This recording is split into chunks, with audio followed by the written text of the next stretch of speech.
Coolerbot, what are you doing digging through all of our stuff over there? I found a gold mine.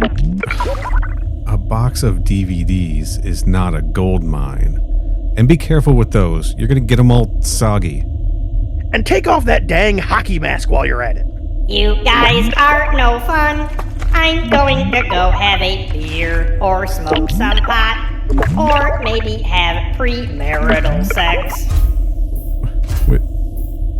With who? Dude, never mind that. We just received a space mayday signal from some nearby ship called the Grendel, I guess. Their hull says here it's bleeding out, and there's also apparently some unstoppable hostile killer on board. Sounds cool. Yeesh. I hate to be those guys. Hey, you want to watch a movie? Of course I do.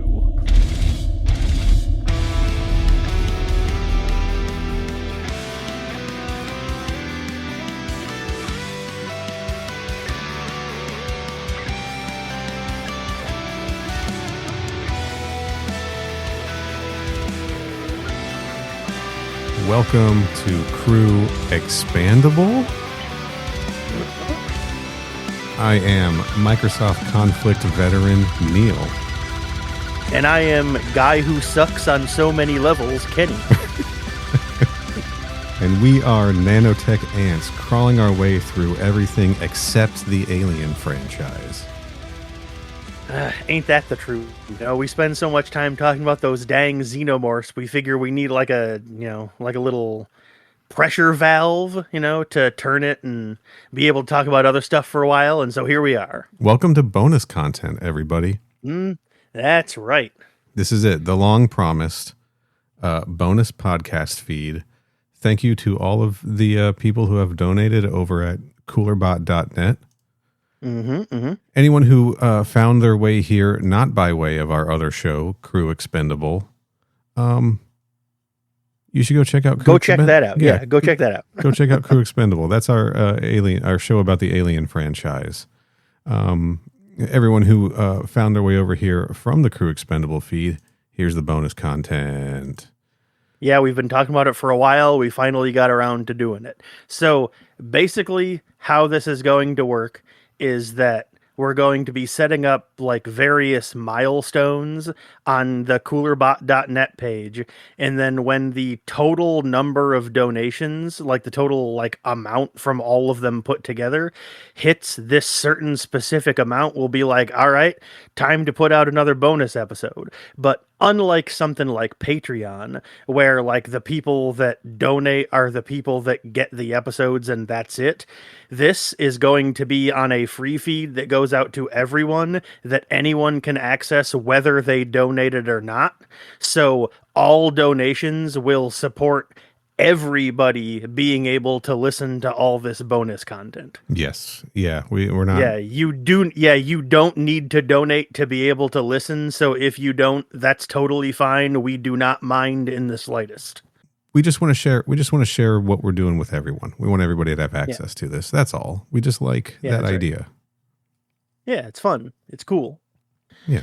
And the general idea for this show is that since our main show is Alien with a little bit of Predator, the one big rule we have for this show is no Alien and no Predator. So if you don't care about hearing us talk about anything other than Alien, then there's not going to be any xenomorphs on this show. We're never going to be covering anything that is from the Alien, Predator, or AVP franchises on this show on Crew Expendable at all. That's right. Also, there's a third rule that I just have for any podcast I do, which is no Kevin Sorbo. That's also fine. That guy fucking I'm okay with sucks. that. He sure does. Yeah. So no Kevin Sorbo projects will be on this podcast either. We will not be talking about the second Hercules made-for-TV movie from like 1996 or whenever it was. No God's Not Dead or whatever that was called. That's right. No, definitely none of that. No. Was he in Cole the Conqueror? Yes, I think he was. Yeah, get fucked. That's right. All right. What are we talking about, though? Uh, my dude, we're here to talk about. I paused there for a moment to try to think of some clever thing to say, and I couldn't. We're here to talk about Jason X, my dude. Fucking about time, right? But yeah, we've been jokingly and then not jokingly threatening to do it for a while. And here's the thing, listeners, for all you people out there checking this show out finally, the reason we're talking about Jason X is because we're going to start this bonus feed. Well, actually, the reason we're talking about Jason X is because we've been joking about doing it for so long. We figured this was the only way to be able to start the show off. But the reason we've been talking about doing it is because the writer of this movie explicitly said that he was trying to redo Alien, but if the xenomorph was Jason. Mm-hmm. Yeah. And so we were like, okay, well, we gotta do it then. Yeah. This is just a big old Alien and Aliens knockoff. It sure is. Yeah. There are definitely, because of the setting and because of all these other things. See, it's funny, in a lot of ways, this movie is kind of all four Alien movies put together. Yeah, there's little bits and pieces borrowed from all of them, aren't there? There sure is. But yeah, we've been joking about doing it for so long, we figured it was the only way to start it off. And because this is the beginning of the feed, we also figured the first few times we would do stuff that at least has a vague, tenuous connection to Alien in some way to kind of like ease in to talking about, having people be able to listen to us talk about non-alien things. Yeah, things that we've referenced on the show, things that are connected to things that we've done on the show, right? Mm-hmm. That's what's going to be happening here for a little while. At first anyway. Eventually we'll go nuts, right?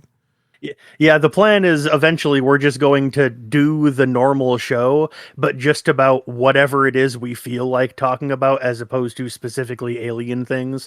It'll probably be mostly movies and comics, but you never know. Yeah, and someday we'll do that Hellraiser movie that was made just so Dimension could hold on to the rights that they wrote and filmed in like a month. Hell yeah. Yeah. Looking forward to it already. I watched it this afternoon. I see. Well, okay. Why aren't we doing the episode about that then? Because it sucked, dude. All right. Oh, because it sucks. Gotcha. So okay. Before we get into Jason X, I was like, I just realized earlier today that I had a huge Hellraiser blind spot. You ever just wake up and you're like, man, I have a huge blind spot for a specific franchise. And I was like, how many Hellraisers are there? There's like 9 or 11 or 10 or something. There's a bunch of them, right? There's I want to say there's 12, but don't quote me on that. And like the first 3 or 4 or something were made to be Hellraiser movies. And then the rest of them were other movies retrofitted to be Hellraiser movies after the fact, right? They were other scripts that got turned into them. I know one of them was like one of the first episodes, maybe the first episode ever of TMAO. They did one of them. They did like the 5th or the 6th one, I think. Yeah. And so I was like, I gotta, what a weird fucking franchise. It was because I had Jason X on the brain, right? Mm-hmm, mm-hmm.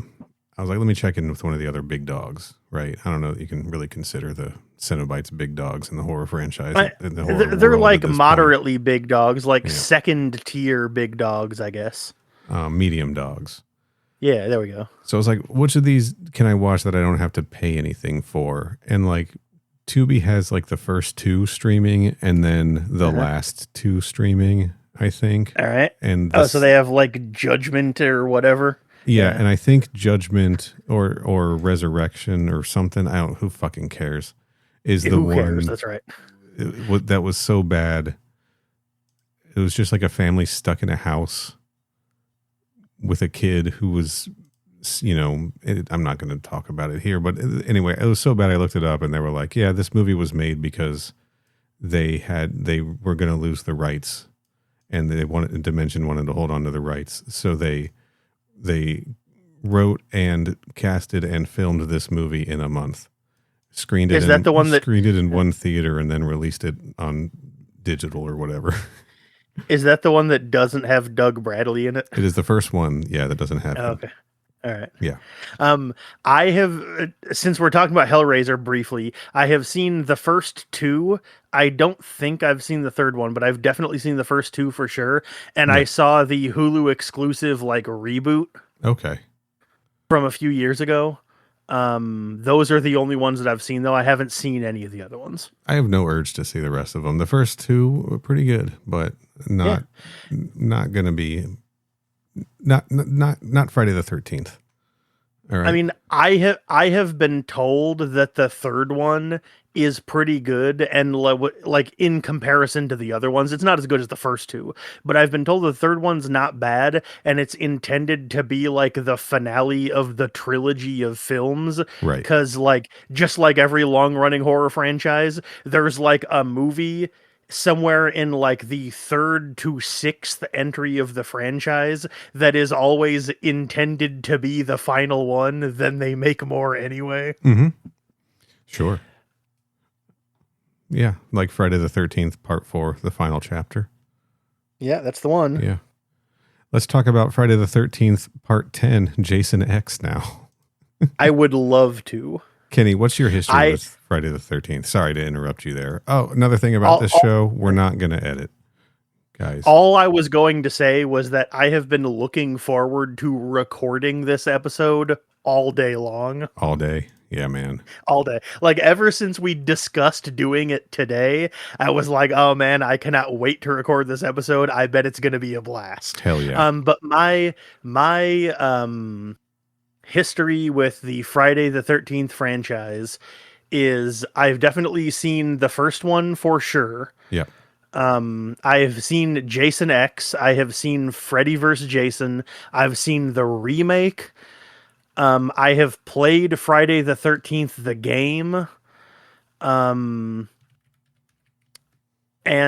I saw one of the middle ones, but I don't remember which one. Okay. It might have been, it wasn't one of the super later ones. It wasn't, no, sorry. I have seen, I think it's 8. Takes Manhattan. Yep. I've seen that. And I saw either like 3 or 4. I think it was 4, maybe. I'm not exactly sure which one, but I saw one of those early, like mid-season ones. Okay. But yeah, I've seen 1, either 3 or 4, 8, 10, Freddy vs. Jason, and the remake. Nice. Okay, so 4 has Crispin Glover and Corey Feldman in it. Does that sound familiar? That must not be the one I've seen then, Okay. because that does not sound familiar. All right. 4 is my favorite one. 2 is probably the best, but 4 is my favorite one. 5 was the one that wasn't Jason, right? Right. New Blood. Yes. Okay, that wasn't. I didn't see that one. 6 is the one with Carrie in it. I haven't seen that one. No, that's 7. 6 that's is 7? Jason Lives. Yeah. Okay. It might be 6 then, because like I said, now that you said Corey Feldman and Crispin Glover, that doesn't sound familiar. I don't think it was that one. Okay. It definitely wasn't 5, because I remember Jason was in it. So it must have been either 3 or 6 then. Gotcha. Well, what? How do you feel about our man Jason here in terms of you're a big horror guy? I am. Yeah.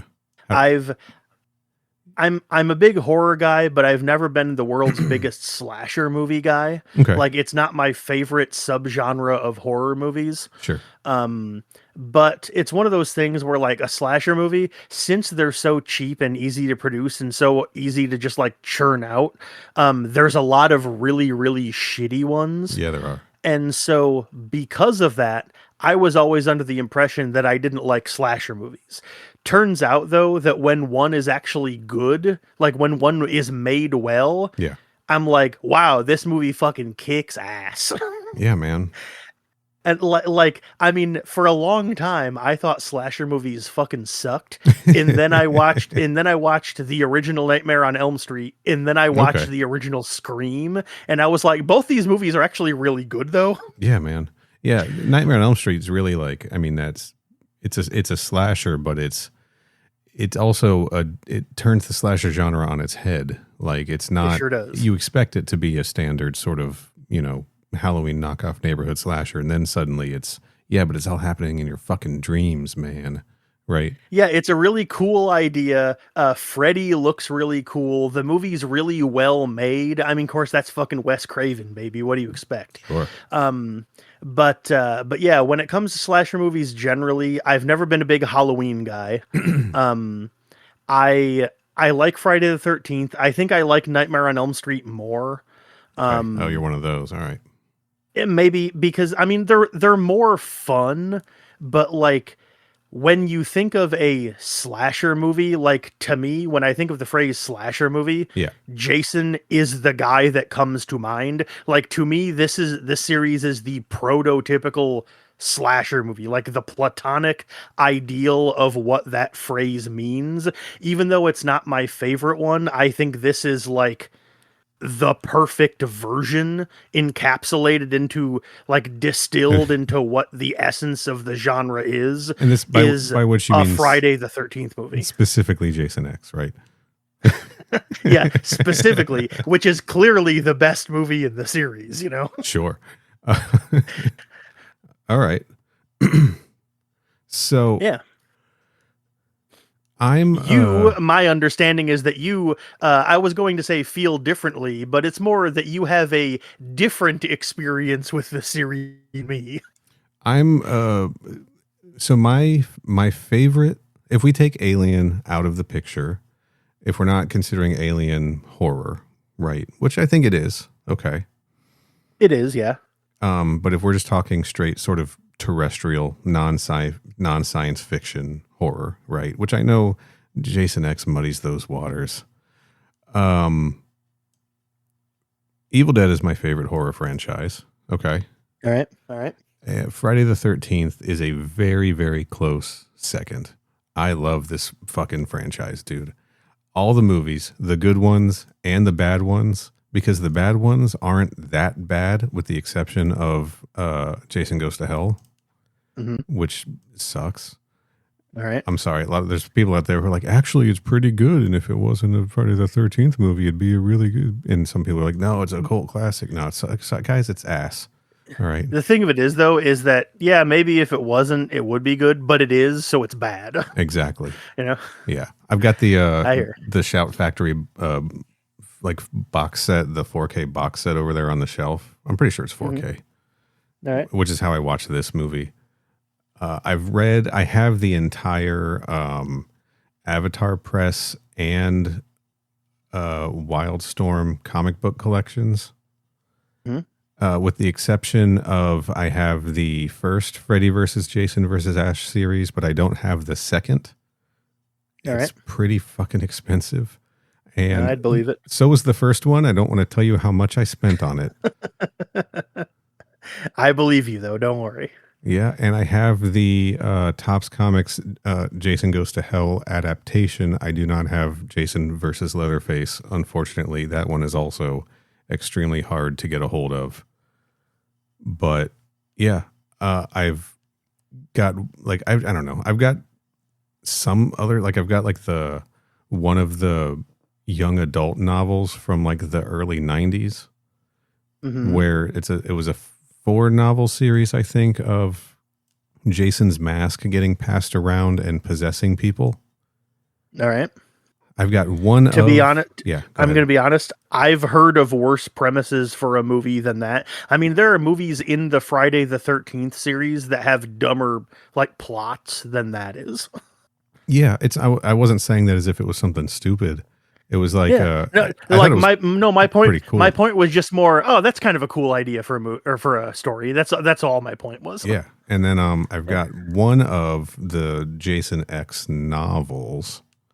And by the way, when I was talking about that Avatar Press collection, that does include the Jason X comic books, including the all-time classic Freddy versus Jason versus Ash. I already mentioned the all-time classic Friday the 13th versus Jason X.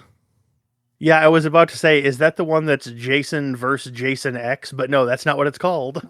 Yeah, there's a Jason X special, and then there's Friday the 13th, Jason versus Jason X. Yeah. For the record, I own most of the movies in the series. They're all on Blu-ray. I have the remake. I have the Killer Cut edition. Yep. And then I have a Blu-ray box set of it's billed as Friday the 13th 8-movie collection. Nice. It does not have Jason Goes to Hell or Jason X in it, Right. but it has the first 8 that are still called Friday the 13th whatever. Yeah, you have the those are the 8 Paramount releases, not the Yeah. new lines. Yeah, so I don't have 9 or 10, but I own the first 8 and the remake. Yeah. Oh, I also have the complete Friday the 13th, the series on DVD, which is only related by title.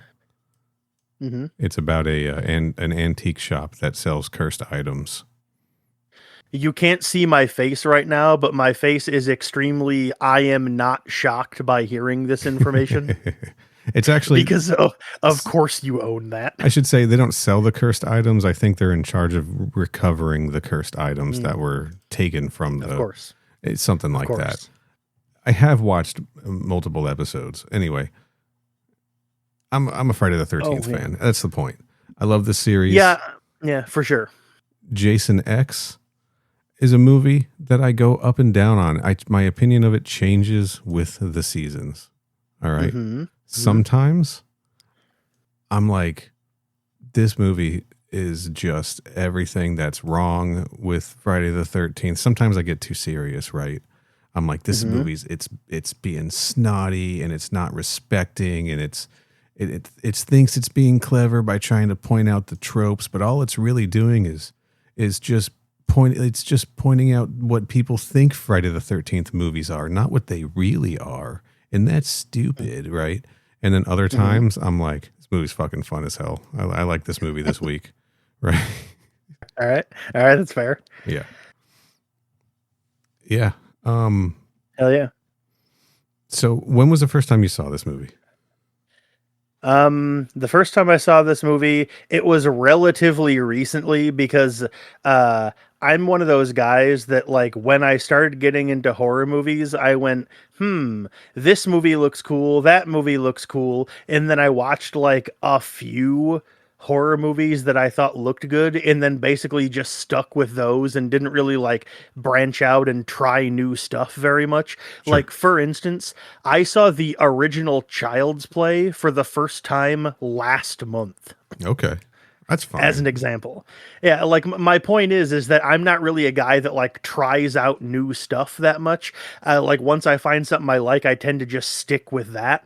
And for a long time, I resisted watching horror movies resist watching slasher movies because, as I mentioned earlier, I thought they all sucked, like just like as a subgenre. Yeah. And so I never really watched Friday the 13th generally that much, and so therefore, specifically Jason X, I didn't watch until recently, like within the last couple of years, because I kept on hearing that of all of the shitty Friday the 13th movies, it's maybe the shittiest one. And so since I was already, mostly ignoring the series anyway, I definitely ignored the one that I always heard was terrible.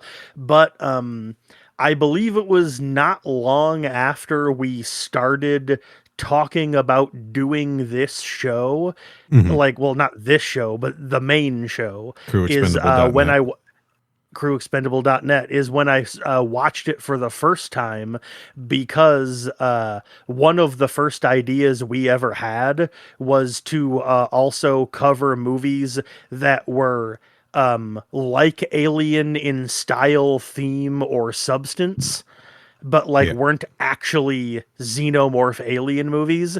And literally the first movie we put on the list was Jason X. That's and right. I was like, really? They made a Jason movie that was like Alien, huh? Maybe I'll watch that. And so I did. And until today, that was the first and last time I watched it. I watched it again earlier this morning. Nice.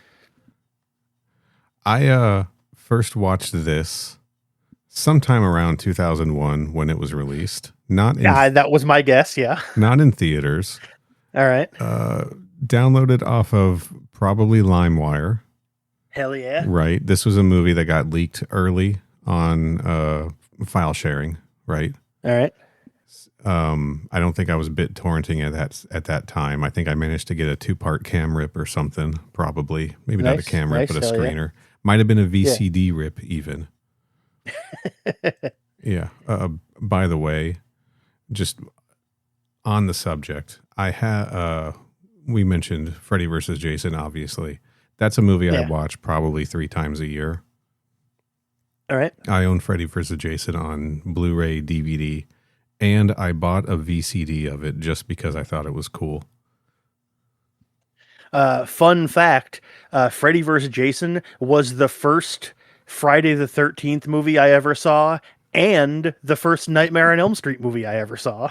Hell yeah. Not the first I was for over. me. I was over at a friend's house, and it was probably 2004 or 2005. So I was like in high school at the time. I graduated in '05. Yeah. So like I was, getting close. I was like, 16, 17, right around there. And I was over at a friend's house, and he, get this, told me it was, quote, his favorite movie. So we watched it. Hell yeah. Honestly, I can't argue. If that's Yeah, somebody's favorite movie, I got no I can't make a case against that.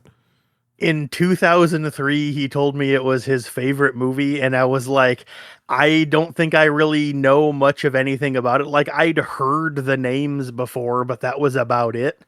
And so we watched it, and I remember not really understanding what was going on, but did think that it was interesting that the movie takes place in a suburb in Ohio, because, hey, that's where I live, a suburb in Ohio. Hey, yo, better watch out. And so I was watching the movie going, I have no idea what's going on here, and I only vaguely understand who these two dudes even are. Like, I knew them through, like, cultural osmosis, but I didn't, like, get who they were in the context of, like the knowledge they presumed I would have about them going into the movie. I didn't have that. So I was just like, all right, there's this guy and then there's this guy, and the movie invented a reason for them to fight. All right, sure. Sure. It barely invented a reason for them to fight, and it was enough. Also true, yes. Anyway, back to Jason X though. Yes. So I downloaded that movie, watched it, watched it again, talked to friends about it at school. Everyone was watching it this way. Definitely had like at least one, like had friends come over to watch it. Rented it when the DVD hit. Finally, got like groups together to watch it at least once. Like a large, like this was the point of the gathering was to watch like crazy horror movies, and Jason X at that time was the main attraction because we didn't know. We just knew Jason X. We didn't know what else was out there and available. We were just kids, right? Yeah. Yeah. Just watch this movie too much in high school, basically, is my point. Gotcha. And, bought it on DVD. I might still have a DVD copy of it somewhere in a box. And then eventually I was like, I can't watch this fucking movie anymore. This thing sucks, This is just bad. And, it took me quite a while to just get over that and be able to sit down and actually like enjoy it again. Right. I got you. Yeah. And like I said, I still flip flop back and forth, but, to tonight's viewing, this evening's viewing, what a great time, man. Honestly, just what's this movie? Like 80 minutes long? Something like that. Yeah. And it doesn't fuck around either. Yeah. In the last episode we recorded, which was the main feed episode for AVP issues 1 and 2, you did something in that episode that we had very rarely done in an episode before, where at the beginning you were just like straight up, let's start off the conversation by us going over what we thought of it. And then I didn't know if you were going to do that this time around for this or not, but I was kind of hoping you would. And so I'm glad to see that you did bust that out this time too, because I also had a great fucking time with this movie, dude. Hell yeah. Runtime is 92 minutes, but some of that is credits. All right. It sure is. Yeah. Yeah, man. But yeah, this movie fucking rocks. It's so fun. It's so good. It sucks so much, and I loved it. It is indefensible. Okay. Yeah. But I didn't have like, is it poorly made at times? Yeah. Is Yeah. it extremely low budget? Yeah. Yeah. But here's the thing. There are things like getting pumped out today that look worse than this movie. Yeah, that's for sure. Maybe. It Go ahead. Uh-huh. Sorry. I was just going to say that on the Discord, I was talking the other day about how I don't think there's a such thing as like guilty pleasure No. likes. Like Hell no. if you like something, then it is good. You can't be like, oh, it's so bad it's good, or like, oh, I like it because it's so bad. No, if you like it, then it is good. Period. Yeah, and this movie exactly. is good because I liked it. Embrace the things that you like. You don't have to make excuses for it or explain why. You can just like them. That's right. Right. You're allowed to just like something. You don't need to justify it to yourself or be like, "Oh, like I know it's bad, but like it's still fun," which means it's not bad. Shut up. Right. And I'm admitting that, I go hot and cold on this movie, but in this viewing, boy, I had a good time. Sure. Warts and all, okay? Oh yeah. I mean, I'm sitting here right now going, I had a blast with this movie and I had a lot of fun. And like when I'm saying that, I'm remembering how almost all of the CGI looks like sci-fi movie level. Yes. And like 2/3 of the cast like can't really act. Yes. By sci-fi movie, you mean sci-fi channel movie. Yes, that is what I meant. Yes, A lot of SYFY. Yes. A lot of the cast came from I believe Sci-Fi Channel or various other sort of television series like Andromeda, which we will not discuss in detail because no Kevin Sorbo on this show. That's right. Kevin Sorbo is on it. So it looks like it's filmed like a TV show. That's also true. You can tell the budget is low the first time you see Jason. When he's all tied up in the Crystal Lake Research Facility. In chains. Yeah. In chains that just the makeup effects just aren't there, right? Yeah. It's it just looks like Kane Hodder in a mask. It sure does, yeah. You can just see him. Yeah. And here's the thing, who gives a shit? It's all fine. It doesn't matter at all. It affected my enjoyment of the movie 0%. At some points probably adds to it, right? Mm-hmm. Because I don't know, there's something surreal about like this empty warehouse, right? Kane Hodder in a hockey mask, just chained to hung up by chains, right? In a straitjacket. Right. Yeah, and he's like, they put him on like some sort of like weird little like step stool pedestal in the middle of a huge empty warehouse room. Yeah. Yeah. Just like, and then you cut to David Cronenberg walking down a hallway. Yeah, there's a fucking like David Cronenberg fucking shows what up. What the fuck is happening in this movie? Yes. Apparently, I believe the story is that the director worked with Cronenberg, and Cronenberg was like filming nearby and like needed to borrow some of the crew for something. So in exchange, he filmed this little cameo where he got murdered by Jason. Just just a fun little pop-in thing, but just immediately, what a weird and human being to be in it. I mean, yeah, like, and when you say it just suddenly happens, like no joke, literally less than 5 minutes into the movie, the first time he appears on screen, the time is like 4:40 or something like that. And that's including the opening credits and title sequence. Yes. So he actually shows up like 2 minutes into the movie.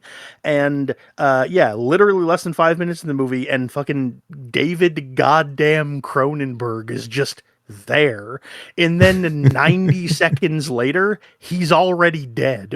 Can confirm that the director James Isaac did work on Existenz, did special effects, so he is a collaborator with David Cronenberg. Okay. Hell yeah, Yeah. hell yeah. Nice. But yeah, like I said, 90 seconds after he shows up for the first time, we see him getting the sharpened pipe through the chest. Yes. And my notes say, R.I.P. David Cronenberg, you were a baffling 90 seconds in a movie filled with them. Kind of a great kill too. It actually looked it pretty is. good on screen, right? It is. There are two pretty good well, I mean, there are multiple pretty good kills in this movie, but in the first half hour, there are two like pretty good kills, and I think they might be the only two kills that happen in the first half hour of the movie. I think so. Yeah. Well, that happen on screen anyway, because he kills that guard. Yeah, he But kills that happens off screen. the guard and all the arms. He kills all the soldiers that are with Yeah. Cronenberg, but none of them are like memorable, Yeah. right? It's just Yeah, it's fine. I mean, it's not considered a kill in the slasher movie sense of the word. Yeah. right. Just mowing down the fodder, just fodder. Yeah. Anyway, I don't know how we want to do this. I don't know if we want to kind of go, just try to go consecutively through events and talk about things, or just allow ourselves to skip around. I don't know if people All right. need a summary of this movie. All right. If you do, here's the summary. Imagine a Friday the 13th movie, but it takes place in the year 2455 on a space station. So, in other words, imagine Alien Resurrection, but it's Jason instead of 6 xenomorphs. Okay. Okay. But how does he get there? Right. So this Crystal Lake facility is a cryo freezing facility. They've been researching Jason. They keep trying to kill him, and he keeps coming back to life.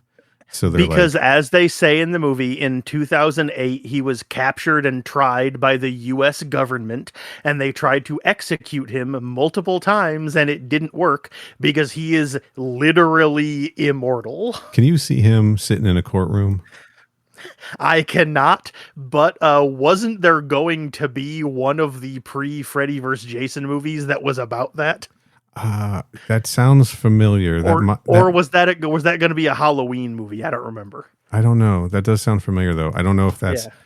because I've listened to the audiobooks of both. I think Taking Shape 2 is the one that talks about the proposed Halloween sequels, and then Slash of the Titans, which talks about all the proposed Freddy versus Jason treatments. Yeah. So it could have been either one, because that does definitely sounds familiar.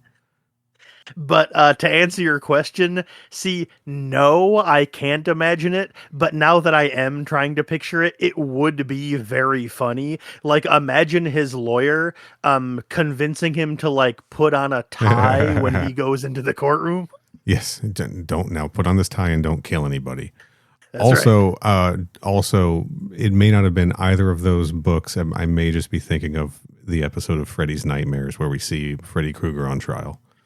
Okay. No, here's the thing. I've heard that before too, so I'm pretty sure it is a real Right. thing. I'm saying, but from my perspective, I may not have heard it from either of those books. Anyway. I got you.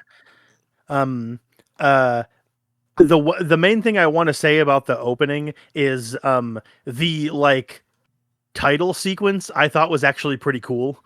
Oh, that And leftover B-roll from the Spawn movie. That's right. But yeah, I honestly did think the title sequence was kind of cool. And I got like a jolt of like a hell yeah kind of jolt when, as I wrote in my notes, oh shit, Peter Mensa is in this, and then 5 question marks. Peter Mensa. Peter Mensa. He plays Oh, Sergeant Yeah. Brodsky. Yeah, man. He's great. I in this. love Peter Mensa. He rocks. I always get a thrill every time he shows up in something. And then Right. his name popped up in the opening credits, and I went, "Oh shit! I fucking forgot he was in this movie. I love him." The messenger in 300 that gets kicked into the pit. He was also in Why Did I Suddenly Blank right as I was about to say it? Was it the it wasn't 300, but it was like the show about the TV show about Spartans. Spartacus. Spartacus, maybe. He was Yes. he was a slave who was like the gladiatorial like overseer for the other slaves while being himself a slave. And he was really, really good on that show.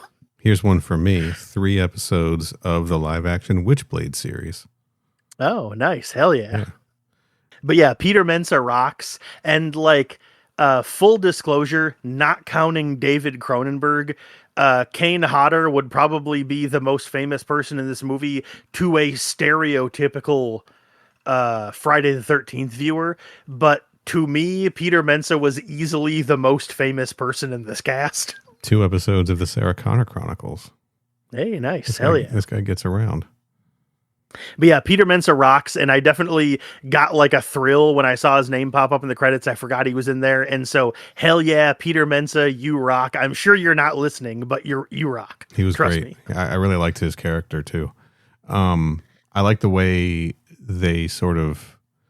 Yeah, we'll skip ahead. All right, look. Long story short, for anybody who doesn't understand what's going on, there's a woman at this cryo facility named Rowan. Once Jason escapes, she is able to get him into his cryo freezing thing by shooting him with a shotgun and kicking some bottles at him, whatever. Yep. Yeah. And knocks him into the cryo tube they were going to put him in anyway. Yeah. David Cronenberg he plays another doctor who was there to take Jason away from Rowan because he didn't want her to cryo freeze him. He wanted to like use him, xenomorph style, like use him as a weapon or whatever. He wanted to weaponize his hellblood. Yeah. Hellblood is a term I've heard from other places. That's not mine. Okay. I would have assumed that they called it that in like 9, but yeah. But yeah, they were going to freeze him anyway, and then so she manages to get him into the cryo container and like start freezing him, and she's like, "Whoo, I'm glad that's over." And you're like, "Oh, okay, cool. That was a cool ending to the movie. Now we'll just glance at the runtime." What a good short film. Yeah. And then he machete stabs her through his cryopod, which causes a breach, locks down the whole room, and then she also gets frozen. Then they both get picked up way 400 years in the future, 450 something years in the future. Yeah, imagine the opening scene of Aliens when they find Ripley's pod, except not as well done because they didn't have the budget for it, but it's that. Yeah. And I believe they say that she did in fact end up dying from her stab wound. I don't think so, because she was perfectly preserved. They were 25% cell decay. They were able to rebuild her. So she froze, I think, before. Here's the thing that's about that scene, though. He stabs her through the thing and then pulls the knife out, and his arms are down. And when they open his cryopod in the future, his arm is up, like he's ready to stab.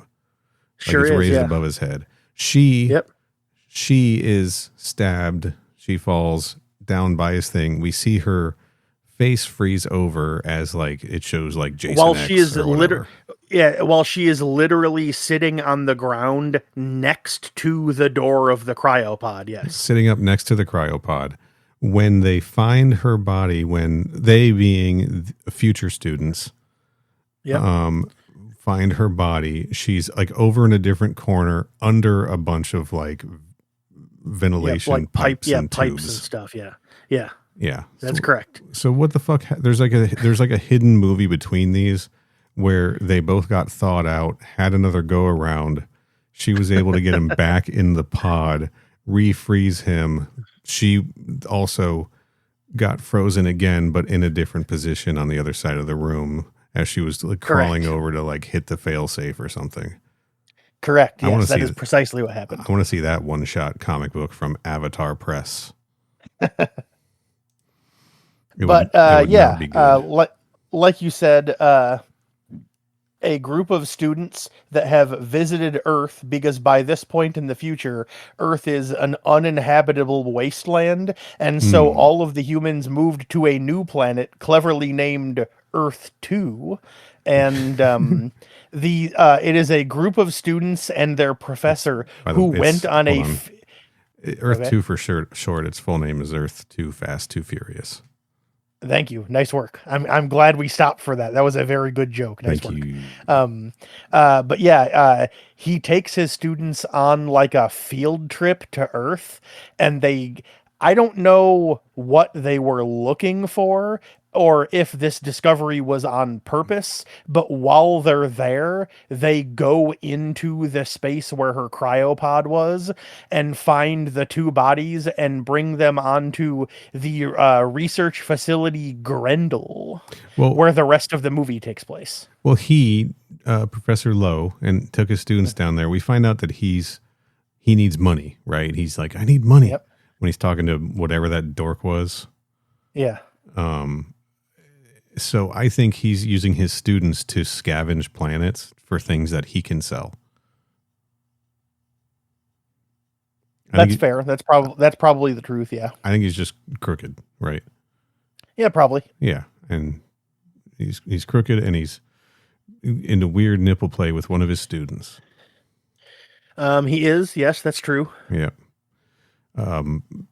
Anyway, that's how Jason gets in space. Everybody, they are able to use these nano ants to wake up Rowan, and she's like, "What? Where am I? What? 400 something years in the future? What the fuck's going on? Oh, at least I'm free from Jason." And then they're like, "Nah, Jason's in the other room." Yeah, and they're like, "Yeah, about that." And she's like, "Ruh-roh."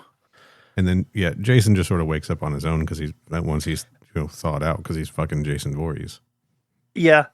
Which, speaking of which, I wanted to ask you this because, as you've said, you've seen all of them. What was the first movie in the series where they explicitly in the movie state that he is undead and invulnerable and immortal? Kind of this one. So Okay. in the first three, they all sort of happen over like consecutive days. Mm-hmm. The first four, pardon me, not the first three, the first four all sort of happen over consecutive days. And he suffers some like pretty major wounds at the end of like kicking out part one, because that's not Jason Voorhees. So 2, 3, and 4 all happen over the course of consecutive days. All right. Stop writing emails, everybody. Yeah. He gets like the machete to his shoulder, and that's a pretty big wound, and like shit happens to him, and he seems to be able to keep going and kicking with that stuff happening. Yeah. But so he's tough, but like, they just are trying to pump out sequels. They're not making a point of talking about it, right? It's part 6 where he is dead and buried in a grave, and a lightning strike through like a piece of metal fence that Tommy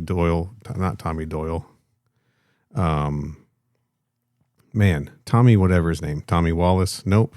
That's the actual guy. Yeah. Okay. Tommy. There's too many Tommies in horror movies. Tommy Doyle is from Halloween. Anyway, that Tommy stabs through him in the grave, resurrects him Frankenstein style. And that's the first time he is like resurrected back to life, and that's kind of considered the point where he becomes supernatural undead zombie, because he was dead, and now he's like full on zombie guy. I got you. But then he is explicitly undead starting in number 6. Okay. Yeah, and then that continues on. He dies at the end of that, but then, gets resurrected again in part 7, and then dies at that, and he's resurrected. And by part 8, he's like full on zombie, and then by part 9, it's like a weird hell demon thing inside him that can then crawls out once he gets blown up at the start, and then the coroner eats his heart because it's evil, and it turns into a parasite inside him that then infects other people and is trying to find its way back to a body in the Voorhees bloodline so Jason can be reborn. It's really fucking stupid. Sure. I will admit, outside of the trying to find another member of the Voorhees bloodline, that's not a terrible plot for a movie. That's kind of a cool hook, disregarding the family part. It's just a weird idea for a Jason movie. Yeah, it just doesn't fit. Yeah. But then in this one, he definitely dies when they literally blow his head off. Yeah. But other than that, like he seems to explicitly be like invulnerable in this movie. Yeah, he is. It's once so Kane Hodder took on the role in part 7, New Blood. Mm-hmm. All right. And look, I like Kane Hodder, right? There's people love Kane Hodder. They're like, Kane Hodder is Jason, right? So he's part 7, 8, 9, and 10. That's a very different kind of character than in the previous movies. Obviously, like the characterization of it. So anyway. Yeah, I got you. That's when they were like really going full on Jason as a Terminator, you know? All right. Yeah, Terminator is actually a really good comparison here. Yeah. Okay. So, yeah, they just call him Tommy in the Friday the 13th movies. I don't know. Okay. Tommy Doyle is Halloween, and Tommy Wallace is one of the producers on Halloween. Anyway. So, too many times. Yeah, basically, though, once he thaws out, he just wakes up because he's like invincible and nothing can stop him or kill him. And so he just wakes up and then just starts killing everyone on the Grendel. And that's basically the entire rest of the movie until the last like 10 minutes. Yeah. Yeah. Yeah. You get your aliens knockoff with all of the soldiers. Yeah. Right. Trying to hunt him down. Which I think was a very, so on this ship, there's the students. It's a gigantic fucking ship for starters. Like, it's real big. From the outside, it's huge. We don't see a whole lot of it from the inside. Right. Yeah. But it's like, however many students and then like 6 soldiers or whatever. Yeah. I don't remember how many exactly either. That are all armed. Right. And don't seem too concerned with shooting bullets through the hole, probably because it's a gigantic ship. Mm-hmm. But so it's like, what are you going to do? Like, why are we afraid of Jason when there's all these fucking soldiers on board? So then they send all the soldiers out to like kill Jason, and Jason just kills all of the soldiers like really quickly, which I think was a really nice scene, like a nice way of giving us a whole bunch of kills all at once.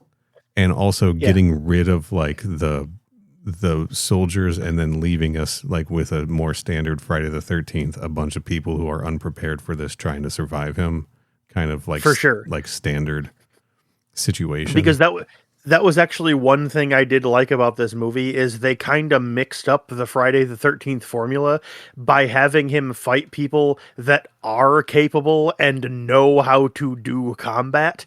And so they kind of gave us the best of both worlds by mixing it up and like how the comparison between Alien and Aliens, where the whole thing with Aliens is that it's people that know how to fight are fighting them this time. Yeah. And like they did that with Jason, where they brought in like trained combat guys. So we got that nice little mix up, but then we still got the classic formula by having him immediately kill all of them anyway. And so then we just went back to the normal formula all the rest of the movies had. I honestly thought that was kind of a fun move. Let me ask you something. Mm-hmm. If you were one of these soldiers, stationed out in space with, your platoon or whatever, right? On the Grendel, all right. On the Grendel. These same people, you've been with them for how long, right? These are the people you trust to watch your back. Uh-huh. You got their back, right? Everything. Yep. Uh-huh. You are hunting this insane, resurrected, unstoppable murderer. You come across the body of one of your comrades thrown on top of a giant auger bit. Yeah. Would you say... I would just about to say, I suddenly realize what the question's about to be. Go ahead. Would you report to your commanding officer when he asks what his condition is? Would you say he's screwed? I would not. No. Would you make a joke at that moment? I wouldn't. I would not, actually. Because here's the other thing. Describing him as being screwed doesn't actually answer the Sarge's question. It does not. Like, you can be screwed without being dead. It literally doesn't answer the Sarge's question. And also, I would like to say that us getting into the discussion about him just wholesale slaughtering all of the soldiers skips over the best kill in the movie and a top 5 kill in the entire series. Yes, this is considered one of the best kills in the entire series. I mean, it's easily the best kill in the movie by a wide margin, but it's like one of the best kills in a slasher movie that I have ever seen. Why don't you tell the people? All right. There is I don't remember exactly what she is, but like, you know, a medical examiner, basically. That's the role she functions in this scene, named Adrian. She's a student also. Right. She is a student, and she is assigned 2 other students who are dating each other and very handsy with each other. Yeah. To go perform the autopsy, or at the very least, like you know, yeah, Stony, a study. Stony and Kinza. And the 3 of them are assigned to go basically check out Jason's corpse. Yeah. And she starts running the scans and everything. And then the 2 of them, Kinza and Stony, start getting handsy with each other and making out and grinding against each other. And she's like, oh my God, you know what? Just go ahead, go, leave, run off. I'll just take care of this on my own. I'm going to interrupt you. And they're like, oh, hell yeah. What's up? I'm going to interrupt you here. Now, let's say you are a young, a second year female medical student, and you and your boyfriend are going in to help autopsy this 450-year-old corpse dressed in rags and a hockey mask. Would you turn to your boyfriend and say, I bet he's hung like a mammoth? I would not, because there would be I would be experiencing many things at that moment, but horniness would not be one of them. These are the horniest people ever. They sure are. And like, they literally start grinding against each other and making out while they are literally 1 foot away from Jason's 450-year-old corpse. Yes. That has already started thawing out and dripping fluid onto the ground, by the way. Yeah. And they start making out anyway. And so Adrian just is like, you know what? Get out of here. Go run off. And so of course they run off to go have sex. Yeah. And she is doing the autopsy, or doing the scans on him, I should say, and taking notes, and she's wearing an absolutely outrageous sweater while she's doing it. Sure. Most of a sweater anyway. Yeah, most of a sweater. Most of the women in this movie are wearing something outrageous. But anyway, while she is doing it, Jason suddenly just wakes up. And when I say suddenly, I mean there is a couple of minutes that we keep cutting back to of, like, you know, goop dripping from his body onto the floor. And we keep getting fake outs of her, you know, hearing something and then looking around, and she doesn't see anything out of the ordinary. And then there is a shot of Jason lying there, and we just like see his one eye sticking out, and then suddenly it just pans over and looks in her direction. And then when it cuts back to him, he suddenly just Dracula style just sits bolt upright on the table. Yep. And then when she turns around, he's not there. And then he pops up from behind her, grabs her, hauls her backwards across the room, and then dunks her face first into a vat of liquid nitrogen. And then when her head freezes, he pulls it out of the vat and smashes it onto the counter, breaking it into pieces, and then just drops her body onto the floor and walks off. It's vicious as hell. It's so fucking cool, dude. The first time I watched this movie, I knew that happened in the movie, but I was not expecting it to happen within the first half hour.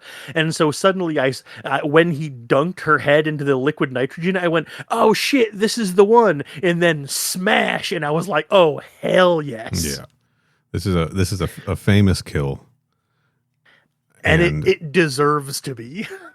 It's a Kane Hodder kill too. Like, you see him, you know, the previous Jasons do there's a lot of stabbing and throat slashing and things like that. once Hodder's on the scene in part 7, there's a lot of grabbing like he does. There's a lot of this kind of thing, grabbing and smashing and throwing and stuff. And he does it, very well. Which honestly, I really like, because like, I mean, I know the whole point of a slasher is that they have a knife and they stab people, hence why it's called slasher. Yeah. But like mixing it up and killing people in ways other than just stabbing them, the more inventive they get, the more fun it is. So I really like that kind of stuff. I got off topic with this earlier when I was talking about Kane Hodder. I like all the Jason performers. I don't have a favorite. I think, but in terms of his movies, I do think that this might be his best Jason performance. All right. Interestingly, I mean, part of that is like his first one, they had to cut a lot from the kills in part 7, and then part 8 was just kind of sloppy. Yeah. And then part 9, he didn't get to do a whole lot as Jason. So this is the first one where like we see a lot of him and he gets to do a whole lot in this. And you do get to kind of see, you get to see him like perform as Jason. And I have to say, watching it this time, I was pretty impressed in a way that I haven't really noticed before. That's all. This is, I'm not quite sure how to phrase this. I don't want to say, can he understand things? Because, like, we know that he can, because, like, he recognizes photos and, like, recognizes his mom's sweater and things like that. Sure. But, like, has it ever actually officially been confirmed that, like, when someone is talking to him, he, like, processes what it is they're saying and then chooses to ignore them? Or is it, like, there's no mental faculties really there at all, and then he just kills them because they have happened to stop making noise at him? I think that's kind of... People weren't doing a lot of talking at him up until like in the first 4 movies, right? And when they did, it is what stopped him in his tracks, okay. Right? In part 2 and in part 4, like that's how people got into his head at the end, were able to escape in the end, right? And then in part 6, it doesn't really work anymore. But in part 6, it was like a dude trying to like, he was like going to kill a guy, and the guy's like, "No, here, what do you want? Money? Here, take my credit cards." And like Jason doesn't need money. Right? He sure doesn't. Yeah. And then after that, it would be funny if he did, though. But that's also like pay rent and shit. Yeah, he's like, "Oh, that's good, man. I need a new toilet seat for my shack toilet." That's right. But again, I think the stuff shifted after it was like, oh no, now he's like a fully resurrected from the dead, zombie guy, right? I got you. And if you go by part 9. You could argue that he's actually a Deadite from Evil Dead, which is something they used in the Freddy vs. Jason vs. Ash script that became the comic book. Oh, that's like the hook that they use to work it in. I got you. That's fun. Yeah. So something else I was meaning to ask you, that maybe this is just me reaching or trying to piece together something that they didn't actually intend. But like you said that like the hook of 9 was that it was revealed that like the essence of Jason is like a parasite that like hops around and lives inside of bodies. Kind of. Jason himself at the beginning of the movie gets blown up by like a SWAT team. All right. The opening is actually pretty cool. It's a woman that goes out to a camp. She's like to a cabin by herself, goes through all the steps, takes a shower, all this stuff. It looks classic Friday the 13th. You find out she's bait to lure out Jason. She's actually an undercover agent. She lures him to basically a kill field where he is shot to death and blown up by just like a SWAT team. All right. Then he is taken, all of his parts, because he's been blown into literal pieces, are taken to a morgue, and they're doing like an autopsy, an examination on the parts, maybe not an autopsy, right? Mm-hmm. Yeah, I'm pretty sure they figured out how he died. Yeah, and the medical, I don't know if it's the guy doing the procedure. Yeah. Like the medical examiner or the coroner or whoever, yeah. like is looking at his heart, and is a gigantic black heart, and it starts beating, and the guy just like gets hypnotized by the heart and literally picks it up and eats it, and then he's possessed by Jason. Okay, so when you say it's a parasite, it's not like a literal parasite like a worm or whatever. It's just like... Sorry, let me continue. Oh, okay. I didn't know you weren't done talking. Okay. From that point, I believe it's, again, I hate this movie, so I've only watched it a few times. I believe the way it works is that... It's very funny to me that it's like, I hate this movie so much. I've only seen it 4 times. If I hate a movie, I don't even watch it a second time. But that's over my lifetime, right? And sometimes I'm like, I'll check in with it again. I'm going to do a whole series. See if I still feel the same way. I got you. I'm going to do a whole series rewatch. I guess that means I got to sit through part 9. All right. So anyway, he eats the heart. Yeah, but if I'm remembering correctly, and I don't need anybody out there to correct me on this detail because I don't care. Yeah, we don't care. I don't care either. So. The body he's in can't sustain him, so eventually the body breaks down or dies or whatever, and then a worm crawls, like a demon-toothed worm crawls out of him and into a new host, and then... So is that the worm that's on the cover, like the movie poster? I believe so. If not exactly like that, very similar. That looks kind of like a leech and like with big teeth and stuff. Yeah. Okay. The reason, let's wrap back around to Jason X. The reason I'm asking this is because during the, autopsy examination scene, whatever, where the liquid nitrogen scene with her, I was under the impression, because again, I haven't seen part 9. I haven't seen Jason Goes to Hell. My brain, my gut instinct when I was watching this movie was when she had the forceps or whatever and pulled that thing out of his empty eye socket. My brain went, is that the parasite that Jason uses to jump through bodies from part 9? No, that's just his fucked up eye he got. Okay. It's interesting. Well, now we're getting into the weeds here. Because when he came back to the life in part 9, he shouldn't have had the messed up eye. But then I think he still has a messed up eye. So technically this movie takes place after Freddy versus Jason, right? Yeah, because Freddy vs. Jason, I believe, takes place in the present of when it was made. Well, Freddy vs. Jason can't take place after this because this movie is 450 something years in the future. True, but it could theoretically, well, I mean, it can't, obviously, because of how it ends, but theoretically, as far as, like, pure chronology works, it could theoretically take place after the opening, but it, in fact, does not, because the opening canonically takes place in 2010. What if that's, hold on, we're on to something. What if that's how they got in different positions in the cryo room? All of Freddy versus Jason, he got out. Freddy versus Jason happened. Freddy came and got him out of the cryo tube, even though that's not what we see at the beginning of the movie. It's not. And then all of Freddy versus Jason happens, and then Rowan gets him back in the cryo pod after the movie. And then somehow refreezes, even though he already broke the cryo door. Okay. Somehow.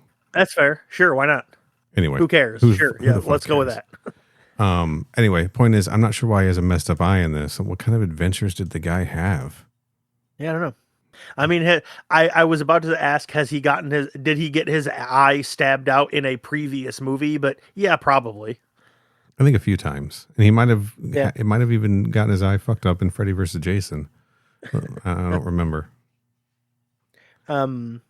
Anyway, yeah, like I said, that when we jump 455 years into the future, there is a dude who somehow knows the name Jason Voorhees, and we get a little fun bit of trivia where the guy says he's known for killing nearly 200 people. Yeah, that's a lot of people. Dude, that is so many people. I mean, that's more than he kills in the franchise, right? I mean, it's got to be. In all of the movies that we see, that's more than he kills. So yeah, because there is no way he kills, what would that be? Suddenly I forgot how to do math. Over 20 people in every movie. Yeah. Yeah, there's no way. I mean, part of the reason they set this movie in the future was because they wanted to leave room for sequels for Freddy versus Jason, and then for other sequels. Yeah. It really planning ahead there, New Line. Yeah. Too bad a lawsuit fucked all of that up. Yeah, that's how it goes. But nearly killed 200 people.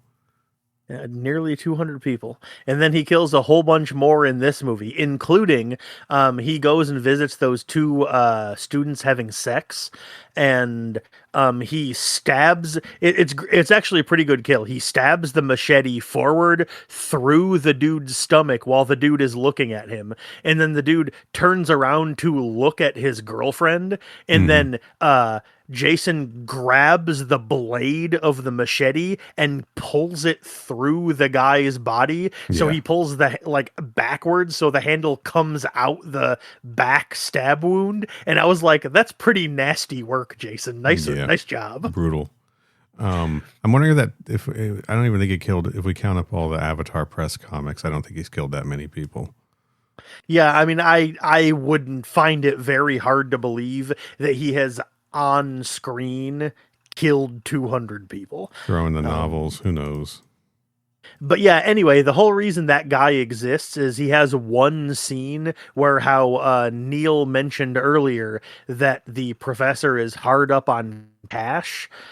He contacts this guy on the space station whose name I don't remember, Solaris, in order to sell Rowan to them, basically, not like as a slave, but like in the sense of like, hey, you know, she just woke up from cryo sleep and she's been asleep for like over 400 years. Isn't that worth something? And the guy's like, no, but I saw you had Jason on the list. And he's like, I don't know who Jason is. And he goes, well, I do. And then continues to go on for the rest of the scene about who Jason is. And then that's the only time we ever see that guy, as far as I remember. That's it. Yeah. He just Skypes him while the guy's clearly still in bed. Yep. Yeah. And that's where we get the line, a box of DVDs is not a gold mine. And then the professor decides, he's like, hey, we need to make a stop at the Solaris station. And so he goes up to Sergeant Brodsky to try to cut him in on the deal. And then I got a very good laugh out of the extremely brief fake out of Sarge pretending to take the bribe. The guy's like, I'll give you 100K, 200K, 500. And then Sarge goes, 5? All right. And then walks through the door and tells all of his soldiers, all right, I promised the guy we'd take him alive, so when you kill Jason, we're gonna pretend that he's still alive. And I was like, it's been like 10 seconds, dog. You couldn't even let that hang. He tells him, like, shoot him in the legs. After you put him down, shoot him in the legs so we can say we tried, right?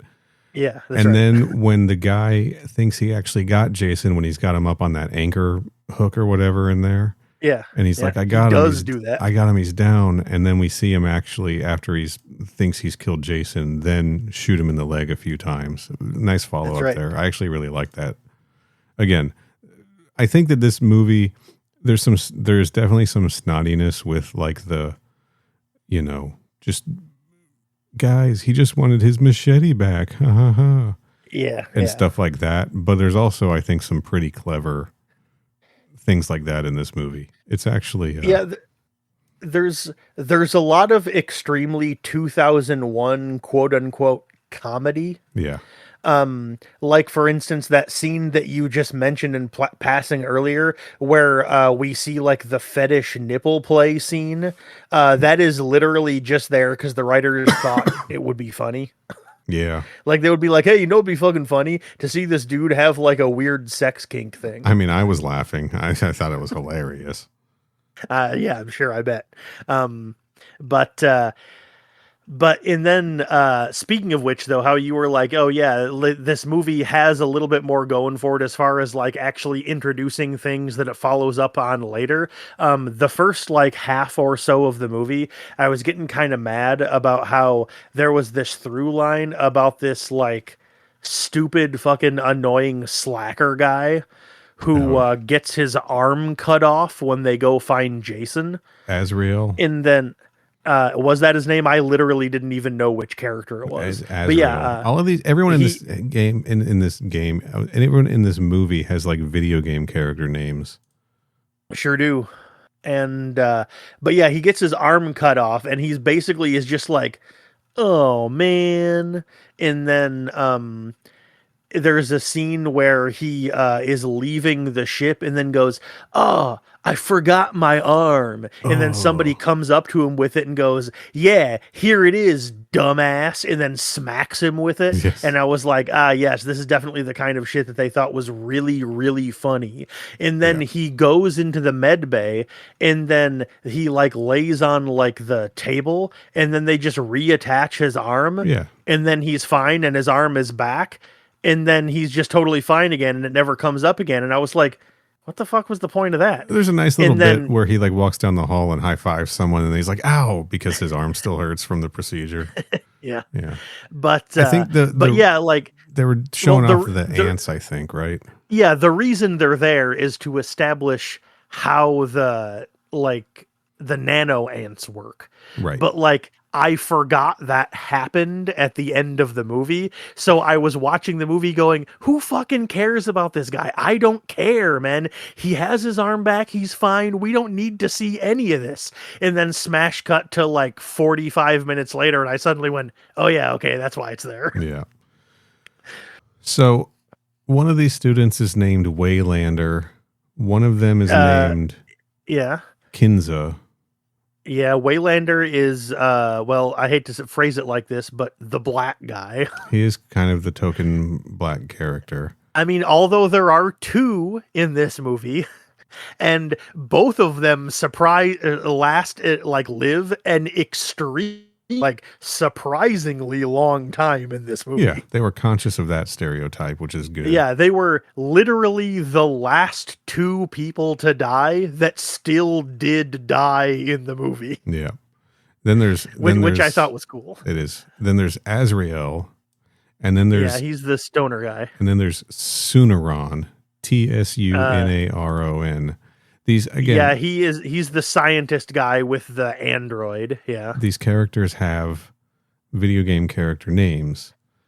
Yeah, there is literally a guy in this game, I just said it, in this movie named Dallas, and it's like, of course there's a Marine in the movie named Dallas. A guy named Dallas, much like Captain Dallas from Alien. Yeah, and he definitely, well, not Dallas specifically, but there is a character that reminded me a whole lot of Danny McBride from Alien Covenant. Played Dallas, the character played by Todd Farmer, the writer of the movie, by the way. The writer of the movie, yeah. Yeah. Yes, there is we've got a captain of the ship, much like Danny McBride, cowboy hat and all, right? But that, I think, must be a trope from something else, or that's Alien Covenant biting Jason X.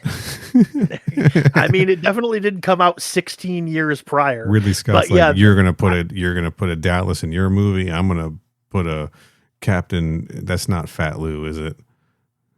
I actually don't remember. I don't remember who the captain or who Fat Lou is, so I don't know. Let's pretend it's Briggs. I'm going to put a guy in my movie based off of Briggs. But yeah, the cowboy hat guy in this movie was the one who, when he found out that one of the people they found in cryo was a woman, started being like, ho ho ho, hee hee hee, ooh, a woman, ho ho ho. And then there's a pause, and then there's a pause, and then he goes, I'm so lonely. And like that actually did get a laugh out of me. That was good, yeah. Again, there is some good writing in this, but for every one of those, there's like 10 he's screweds. You know? Yeah. Which that's so like true, yes. For everything you're like, that's actually really clever. You're like, oh my God, what I can't believe they did that. That's so I hate again, like you're saying, it's so bad it's good, but it's like, yeah, I don't know. Kind of fun to watch something so bad. Yeah, there was all I'm saying is hey guys, by the way, it's 12:40 a.m. right now. That's true. We are recording this in for us the middle of the night. Yes. Yes, I am. I can feel myself powering down a little bit, and I apologize. I'm gonna wake myself up. Let's go. But speaking of other moments in this movie that were I actually thought were like legitimately good gags, is there is a scene where Rowan is standing around talking to the professor and a few other people, and the professor's like, "Oh yeah, that other guy, Jason, that we brought in with you. No, it's fine. He's dead. He's dead. He's definitely not going to be able to get up or do anything. He's for sure dead. We scanned him and everything. It's fine. Somebody's out there checking him out right now." And then Rowan doesn't believe him because, of course. And so she's like, "No, I'm telling you right now, he's not dead. If you're so sure that he's, it's totally fine, then let's go in there and you show me that he's still dead on that table." And then there is a hard smash cut to them zipping up the body bag around Adrian's body. He's like, "Oh, whoa." And I actually did genuinely think that was really funny. That was good. Yeah, he's like, "Oh, we better get the sergeant. Let him know." Hey, how does this fucking virtual reality thing work? I have a very easy and good answer for you, and that answer is I do not fucking know. Because he walks into Azrael and one of the soldiers playing a virtual reality shooting alien game. Not it is lowercase aliens.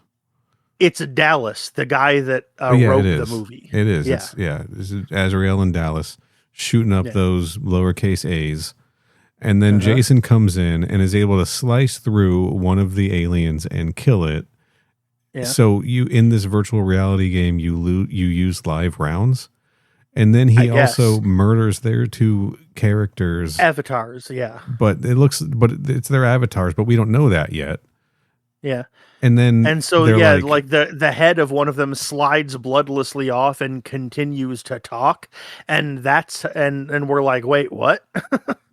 Yeah. And they're like, that's it, end the game. And then we see them sitting on the ground and they've got these weird glowing cylinders in front of them. And they're like 5 feet away from Jason. Yeah. But then later on, when we see the VR thing, it just projects all around. So it's like, is it like holodeck? I have to assume is it like operate is it hard something like is that. It hard light holograms like the Danger Room? Hard light projections like Green Lantern? Yeah, I don't know. It's crazy. It doesn't make any sense. I don't even think they knew. In fact, probably not. I was reading on the trivia that they didn't want to do, the director and the writer were like, they didn't want to do the sort of the Crystal Lake campers part of the virtual reality thing later on. The second time, yeah. Yeah, because they felt that part of it was gratuitous. We'll talk more in detail about that later. So maybe it is, but that's fine. Maybe that's why the virtual reality doesn't follow the same rules the second time, because they were like, just put it in because the studio's making us because they want boobs, right? Yeah, we don't want it there anyway, so it's fine. Yeah, whatever. They don't care. We don't care, right? Yeah. Which is how you make a good movie. That's right. Yeah.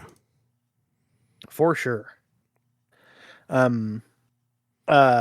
Since we're basically just jumping around and talking about whatever, I want to say this movie has some really good miniatures work in it.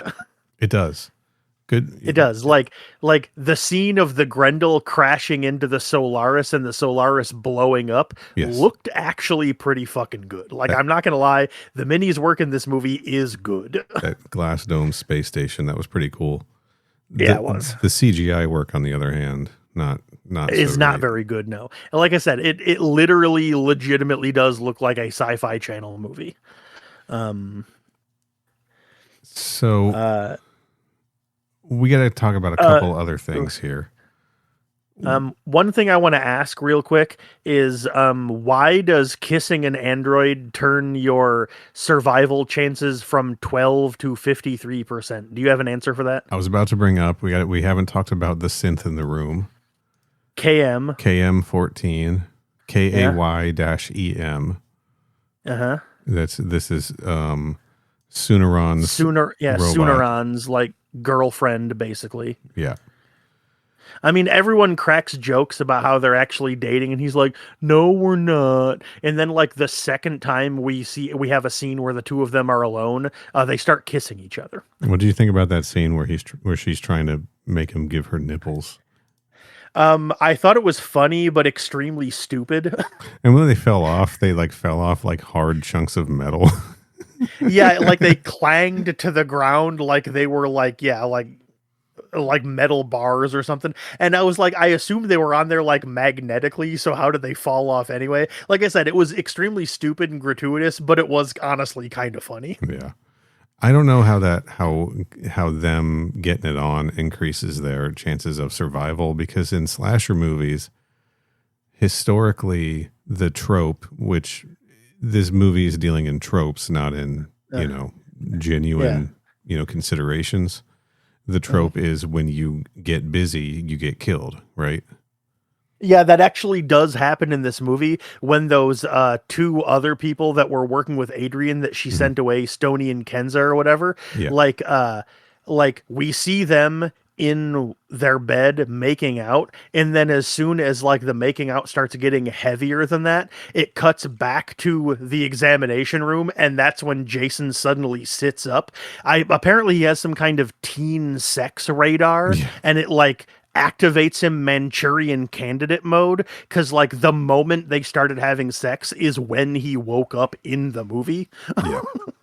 It's funny to see. And I have to assume they did that on purpose. I'm sure. It's funny to see how these things have kind of like I'll say devolved over time, because if you start with Halloween, where that trope sort of came from, like John Carpenter's whole point with that was, it wasn't that they were like fooling around, like having sex. It was the fact that they were, trying to fool around, drinking beer, doing all of that stuff. It's just the fact that they were distracted, and that's how they were distracted and didn't notice him coming up. Yeah. And that's how Michael was able to get to them. And then now here we are, so that's what, 1978. And now here we are in 2001, and Jason is getting resurrected from his cryo sleep because two space students are banging 450 years in the future.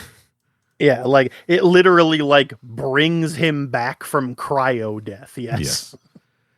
But I guess if you want to survive, you do it with an android. That's true, I suppose. Yeah. Because I guess when two human people do it, that's what makes you get killed by Jason.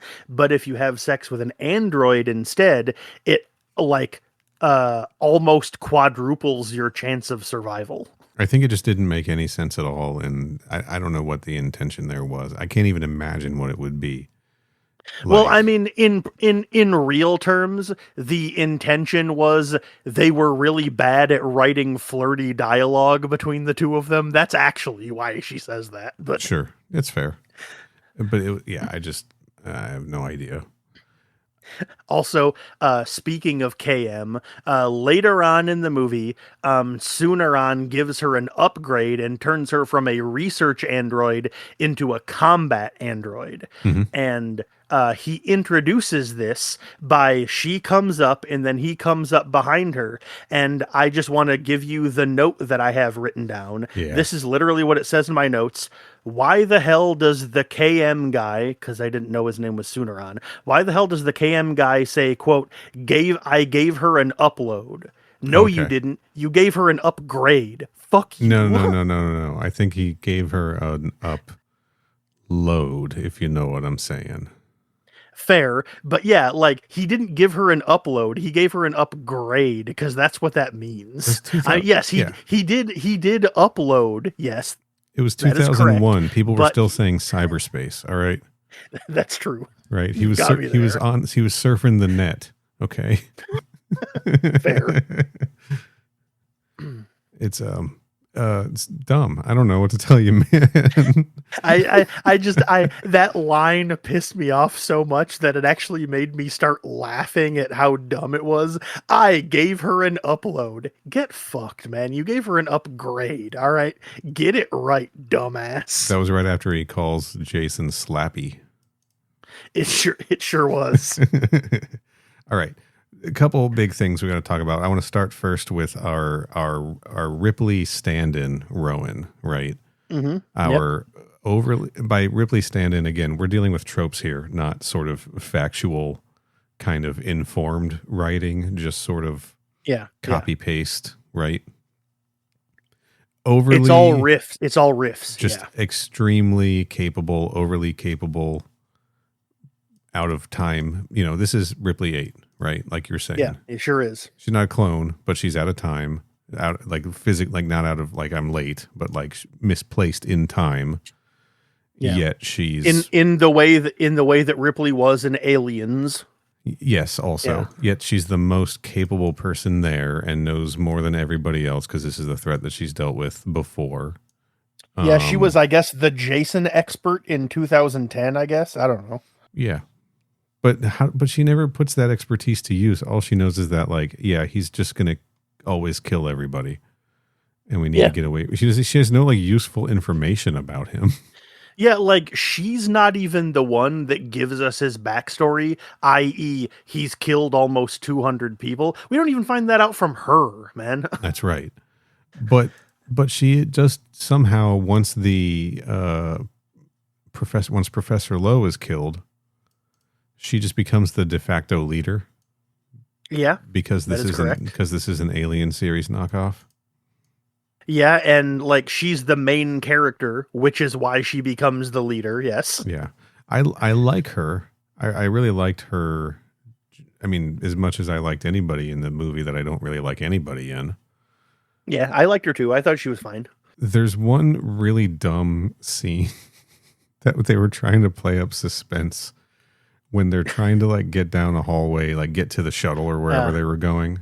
Do you know what I'm talking about? I do, yes. Yes.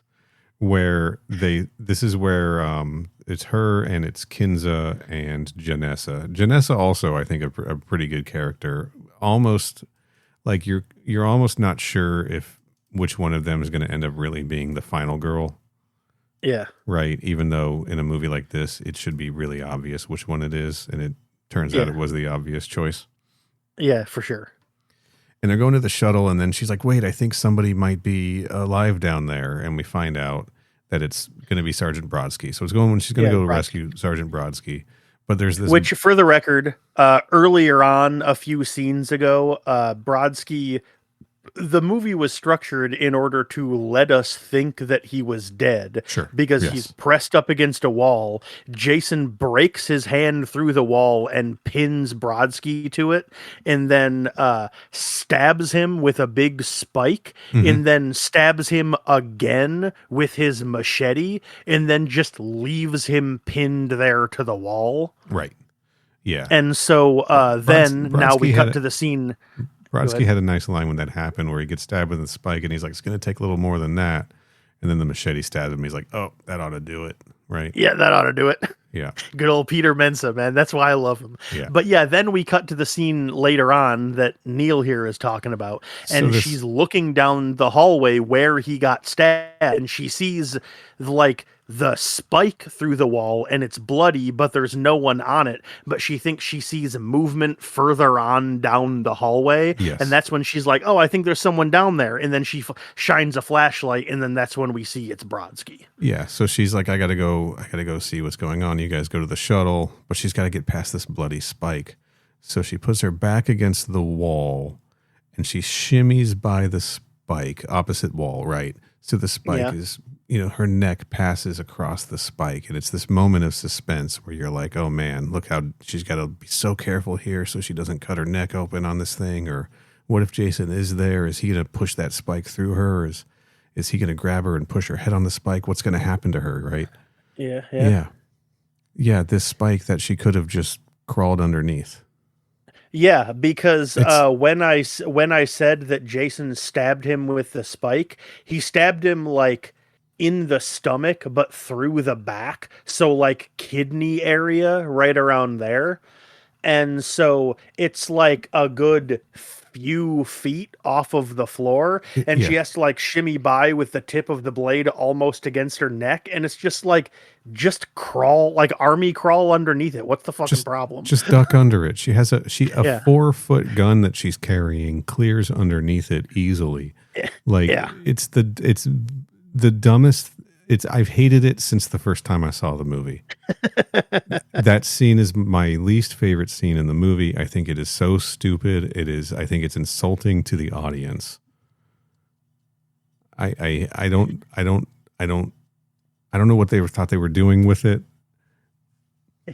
It is not suspenseful at all, and it does not work as a scene trying to create tension, but I do not hate it as much as you do. I just chalked it up to, oh, this is dumb the way like 70% of this movie is dumb. It's fine. Everything else, all the other dumb shit in this movie, I'm You're willing to, hand wave or allow or whatever. for the most part, yes. I think it because this was the first truly idiotic thing I noticed in this movie that I was like, wait, she could just duck under that. What the fuck is this? What is going on? Every time I watch this movie, I get angrier about it. Every single That's time. fair. That's fair. It's, not like enraged, but just, You're like, so ah. stupid. Yeah, I got you. I'm like, oh, this part again, right? If I had a VHS tape of this, I would fast forward through it. But it's not as easy to do on Blu-ray. I would say you don't need to, though, because the scene's only like maybe a minute long. Yeah, that's a minute of my life. Anyway. Generally, I like her character. I do think it's just weird that the movie just writes her as the most capable person in this whole movie. Even I guess because she's not from the future, she's the most capable person, right? I was going to say she is, treated as she's like the most capable person in this movie, but it's more of an informed attribute because they like tell us that she is without ever actually showing us that she is. But then I realized that they never really even tell us that either. No, it's just like here you go. she's just treated like she knows. Like when I say she's treated like she knows what's best, what I mean by that is when she just suddenly becomes the leader of the group, everyone just implicitly follows along and does what she says. Yeah. It's not like there isn't even like a, hey, how do you think you have the authority to take this over? She's just like, all right, why don't we do this? And everyone's like, yeah, sounds good. And then they just run off and do it. Yeah, she should have been killed off so that they had to like scramble against this guy that they know nothing about without her, right? That's right. I think that would have been fun. That would have been more interesting, I think. Yeah, but that would hey, have been fun. I didn't write the movie. And then maybe Brodsky could be the final guy at the end of the movie. Hell yeah, Sergeant Brodsky. That's right, baby. I liked Janessa's character too. Talk about. I don't remember which one she was. She was the other girl. She's well. The What one, did she like? What did she do though? She twisted the sergeant, the professor's nipples with. Oh, okay. She's the one that had the sweater that doesn't close all the way in the front and then wasn't wearing anything underneath it. Yeah, okay, it's just open down. Yeah, and then she's the one who like went up to the Sooner on, and she's like, "Just admit it, you want me," and he's like, "Yeah, I could never be with someone whose balls are bigger than mine," or whatever. Yeah. Okay. Yes. Yeah. She was the one with the really weird sweater. Yeah. Okay. Mm-hmm. I remember which one she is now. Yeah, her character was good. I would have been more interested in a movie where she was the survivor, her and Sooneron, especially because they had this like rivalry at the beginning kind of thing. Yeah, that never really followed up with later on in the movie. Yeah. It was just kind of in that one scene and then it never really went anywhere. And you're just like, all right. I also would have been fine if Sooneron died because he's kind of a fucking drip. He sure is. He's very milk toast. Yeah. That guy sucks. One thing I wanted to ask you that I was thinking about for this entire movie. Yeah. I gotta ask, man, Shitty soldier dialogue. Lay it on me. Oh, Yes or no? STD, shitty trooper dialogue. Yeah, there we go. Yes, but not as much as I expected. It was just that's the same thing I was thinking. Like I was watching the movie, I was literally paying attention for shitty trooper dialogue so we could talk about it on the episode. And then I finished the movie and I was like, there wasn't any. So I don't know whether it was good or not because they didn't have any of those scenes anywhere. No, just a little bit when they're like, I can't believe we're out here on this shit detail. I didn't just join up so that I could be a babysitter. It was just stuff like that. It was really nothing. I mean, like shitty trooper dialogue. STD is there for characterization purposes, but like the actual soldiers don't get any of that. No. The non-soldier characters are the ones that get the characterization dialogue scenes. Yeah. So we didn't get any shitty trooper dialogue in this movie. So whether it's good or bad, it wasn't there at all, and I was kind of surprised. I was gonna file "He's screwed" under STD. Which is fitting, but yeah, it is. But I don't know. I don't know if it really fits. If it's actually accurate to the spirit of what STD represents. I mean, me personally, I would say it's not. Yeah. So, I don't know. We did pretty well on the STD test on this one. Yeah, we sure did. Yeah. The swab came back clean. Jason X passes the STD test. That's right. Shocking, anyway. Unbelievably so. Although if we're gonna do the other STD test, which is shitty student dialogue, a lot of that. I don't know. A whole lot of that. Yeah. Yeah, but that's not what it stands for. So anyway, 1 a.m. KM guys. KM gets an upgrade and turns into a combat mech, and then fucking completely rocks Jason's shit and kicks his ass. Yeah. Blows his arms off. Blows his arms off, blows his leg off, blows multiple foot wide holes in his chest, and then literally blows his head smooth off. You think when she was karate kicking him, he was like, oh, she's like that Freddy Krueger guy I fought back a few years ago. Yeah, back 450 years ago. He doesn't know what year it is.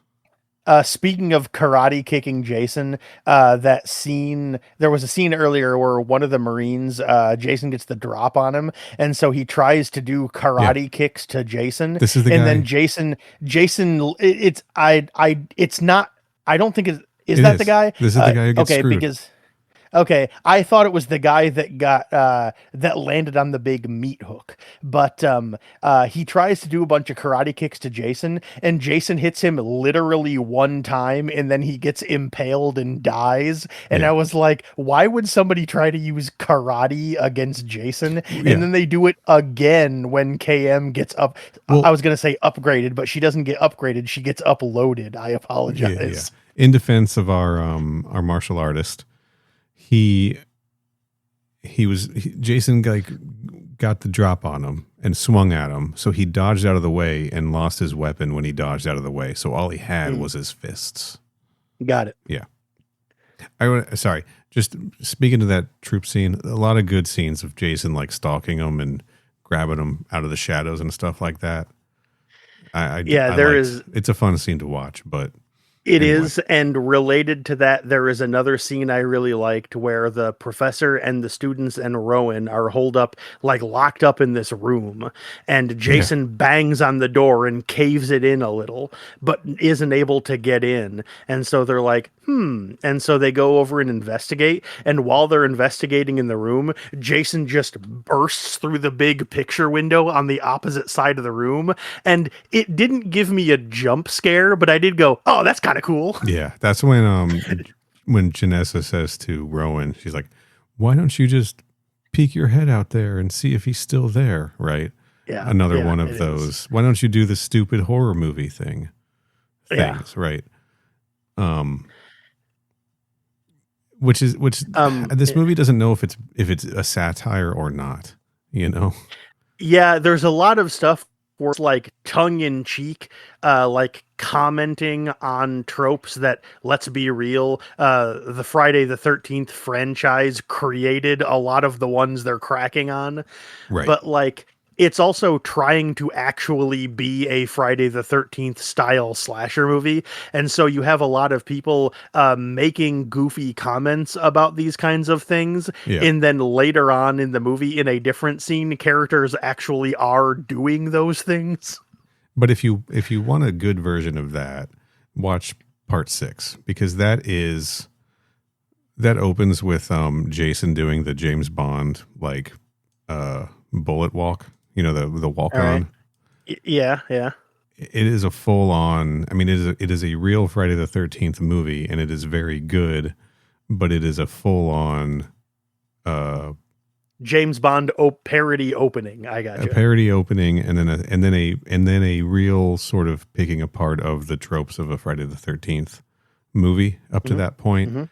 Like to the point where the kids, like there's kids at the camp and they're like having conversations about like, what did you want to be when you grow up? Like that, because they know they're going to die. I got you. Just like, I mean, it's like a well done version of what this movie was trying to do. That's fair. You know?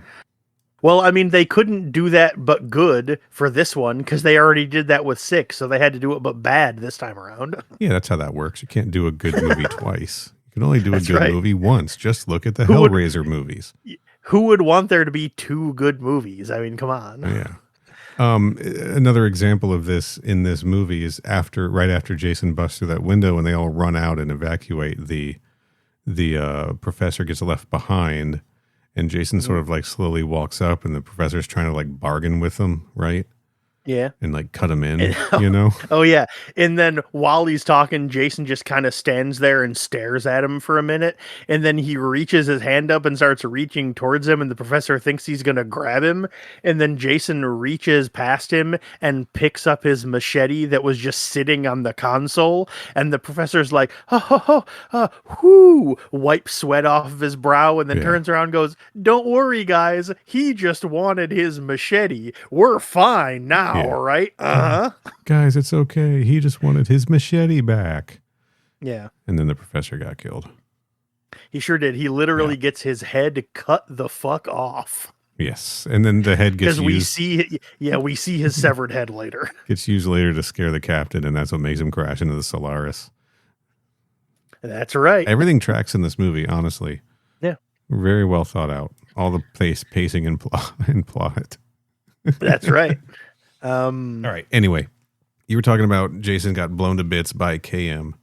Just yeah, he sure did. He got blown the fuck up, and his body gets blown back and falls into like the med bay and crashes onto like one of the exam tables, breaking it, and then he just lies there dead, and he's like actually dead. Yeah. 3/4 of his head is gone.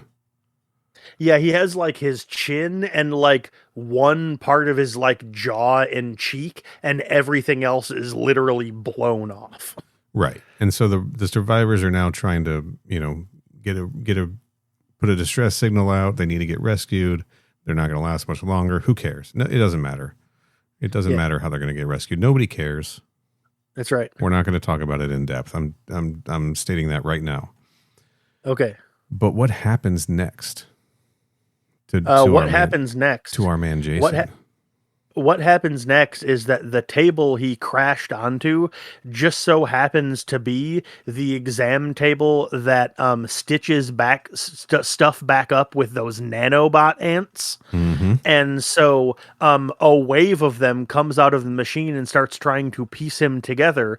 And then we get a insert shot of like the panel that says that like the nano procedure has started, but then the nano procedure gets aborted, and then it switches and tells us that the nano abort procedure got denied, and then that's when the nanobots start swarming all over him.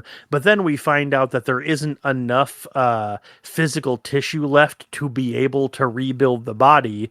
So for some reason, when that happens, the system defaults to bringing in synthetic matter, and so we see the swarm of nano ants swarm out into the other machines, start picking pieces up and coming back to Jason, and then it cuts to the other characters until Jason comes in again. Yeah, which is immediately. It's like Yes. like maybe a minute later, probably less than that. And when he comes in, he is the extremely stupidly titled Uber Jane. Sorry, And the audio cut out. Give me that again.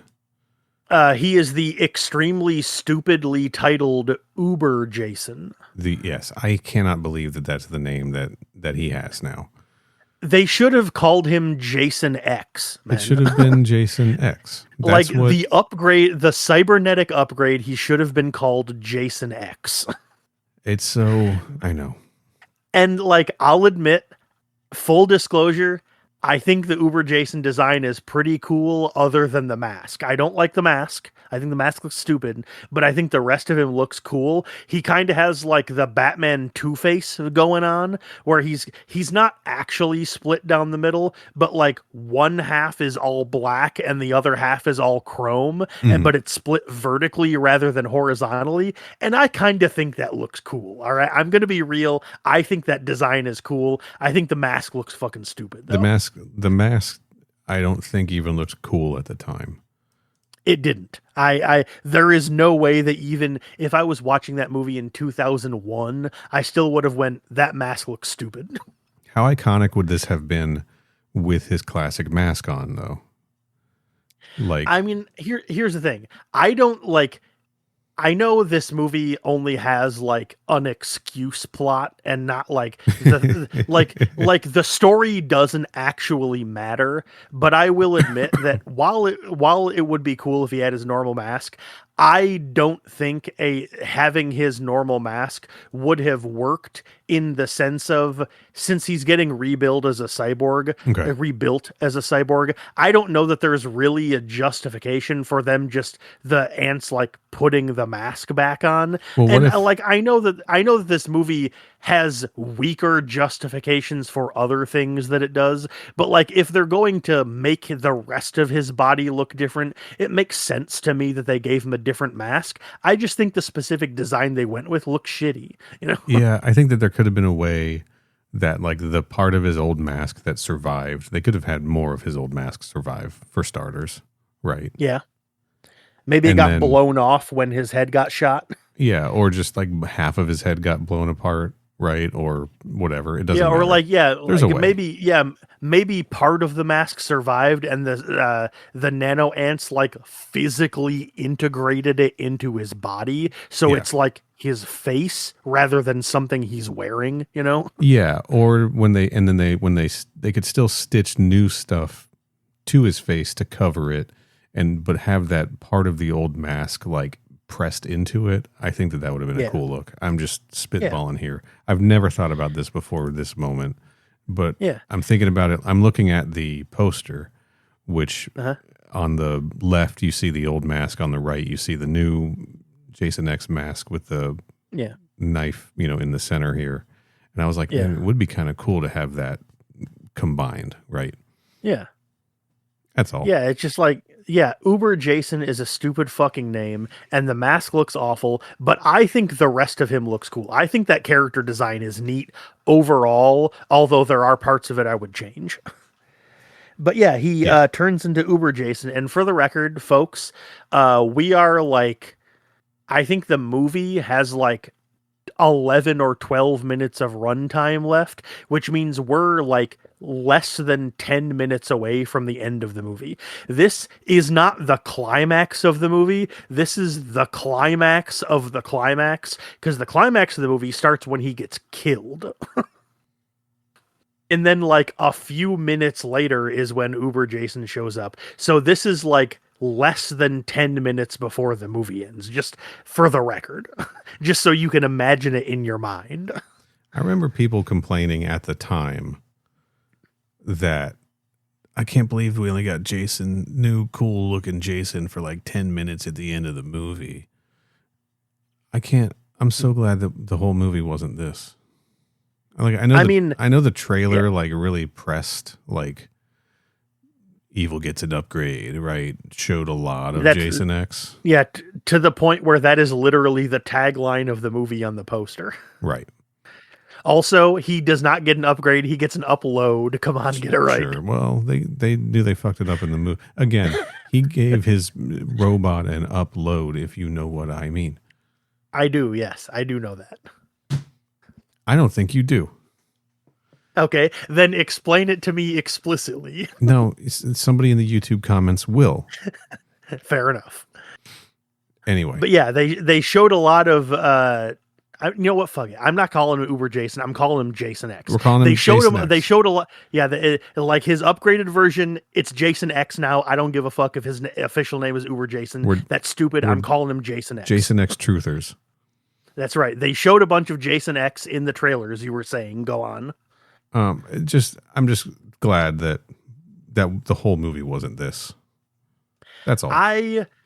I would have liked to see more than just like 5 minutes of Jason X, but I would not have wanted it to be the whole movie. Like if it was like the second act twist, or like it happened, the second or third act twist, so we got like maybe 20 minutes of it rather than like 5 minutes of it, that would have worked for me. Okay. Because like I said, I think it's cool. I think it's fun. He's somehow even more invulnerable than he was before, which is really funny. Does he get a lot of kills? I don't even remember, because like he beats up KM, he knocks her head off, they do salvage her head. They do. They have that whole plan where they blow up half the ship, right? To try to get. They have to blow like one of the arms off, because it's like 2 pontoons. So they try to blow one of the pontoons off to get rid of him, but he survives, and he punches. Well, they have. For the record, they have to blow one of the pontoons off because the other one already got removed when it crashed into the Solaris. Okay, fair. And so, yeah, it's like a central core with a pontoon on each side. And when they crashed into the Solaris, it ripped off one of the pontoons. And so having the other one still attached was causing problems with the system, which is why they needed to blow it off. Gotcha. Just for the record. And then he punches a hole in the wall, and then that's when Janessa gets sucked out. Yeah, that's when alien resurrection happens. Hey, Kenny.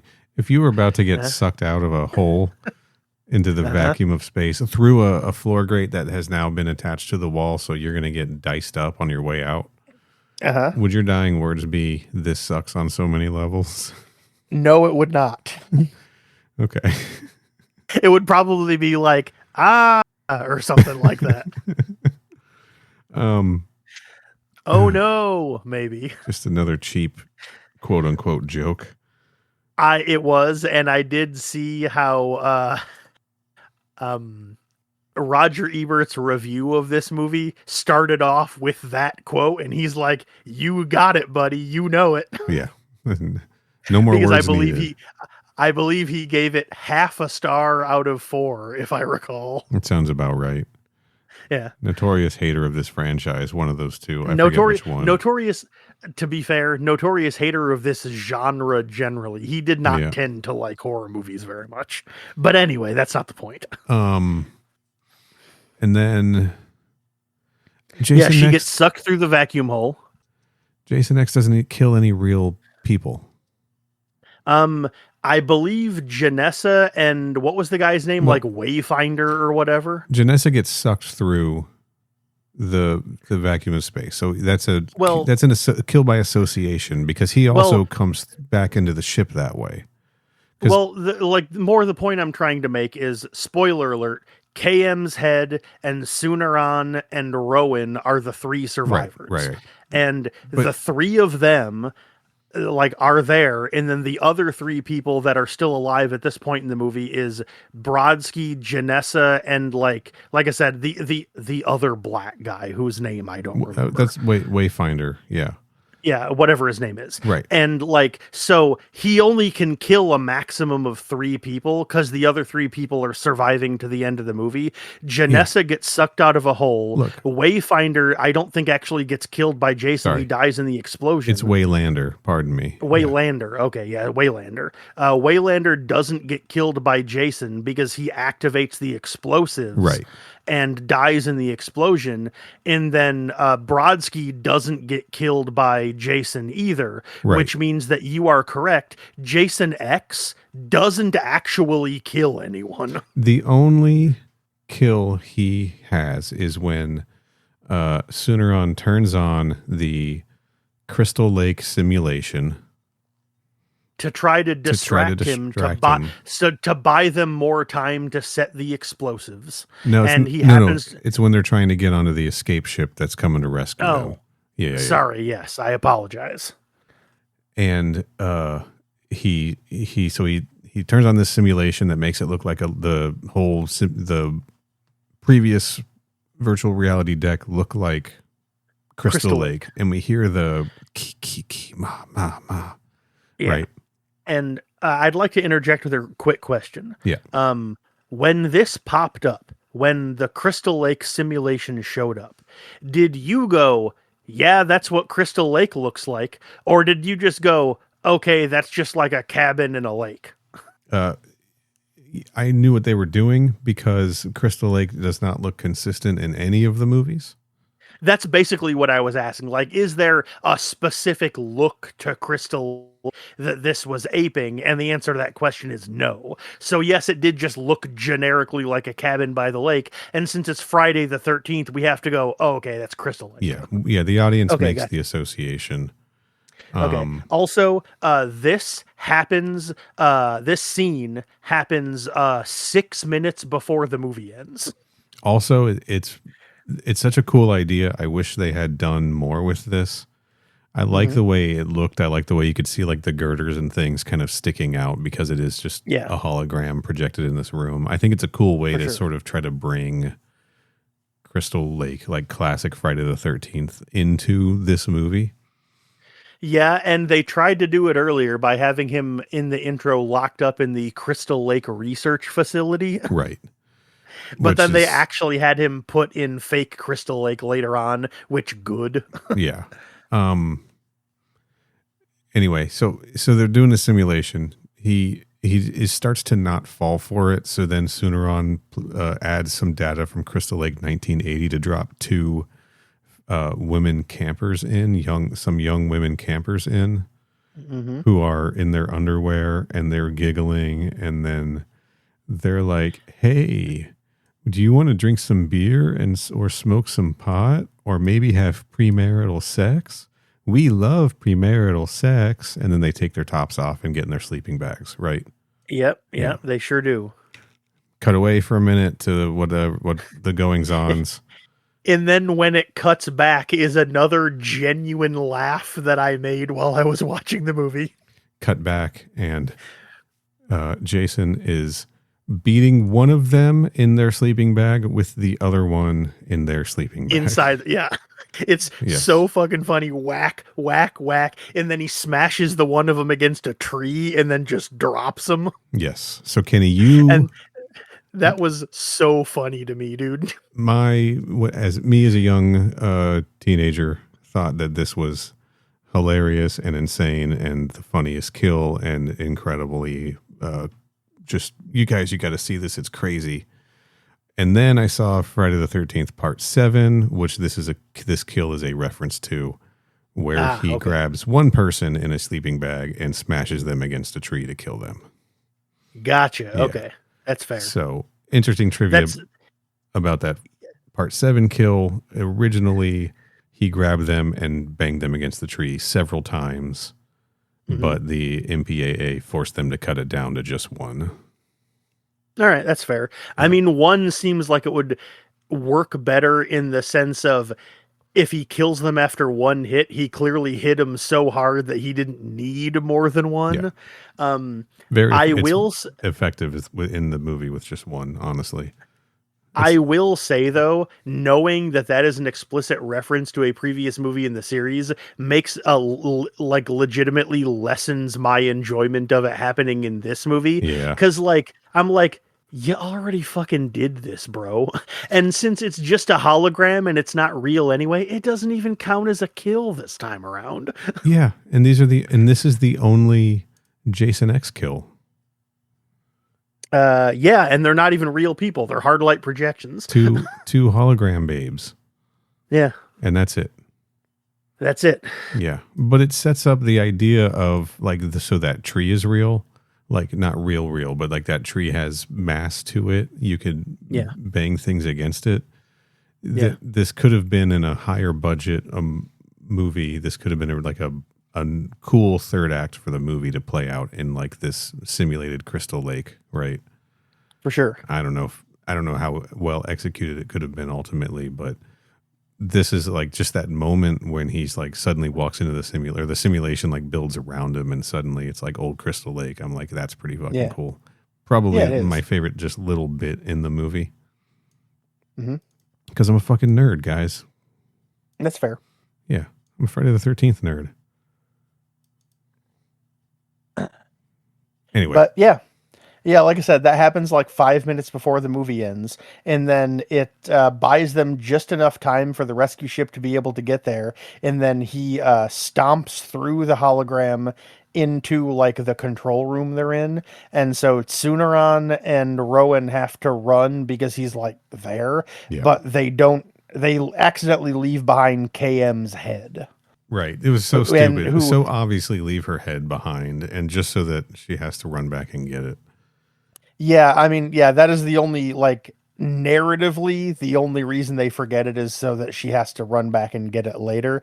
Because and for the record, though, they didn't just leave her head sitting there. They actually had to, like, plug her head in with like cords and jacks into the computer and like through like her open neck hole, and that's how they control the hologram. Like they plug her in, be like, all right, KM, give us a distraction, and then she can just like mentally control the hologram room, I guess. It's like hooking up Ash or Bishop, right? Hooking up Ash in Alien and hooking up Bishop in Alien 3.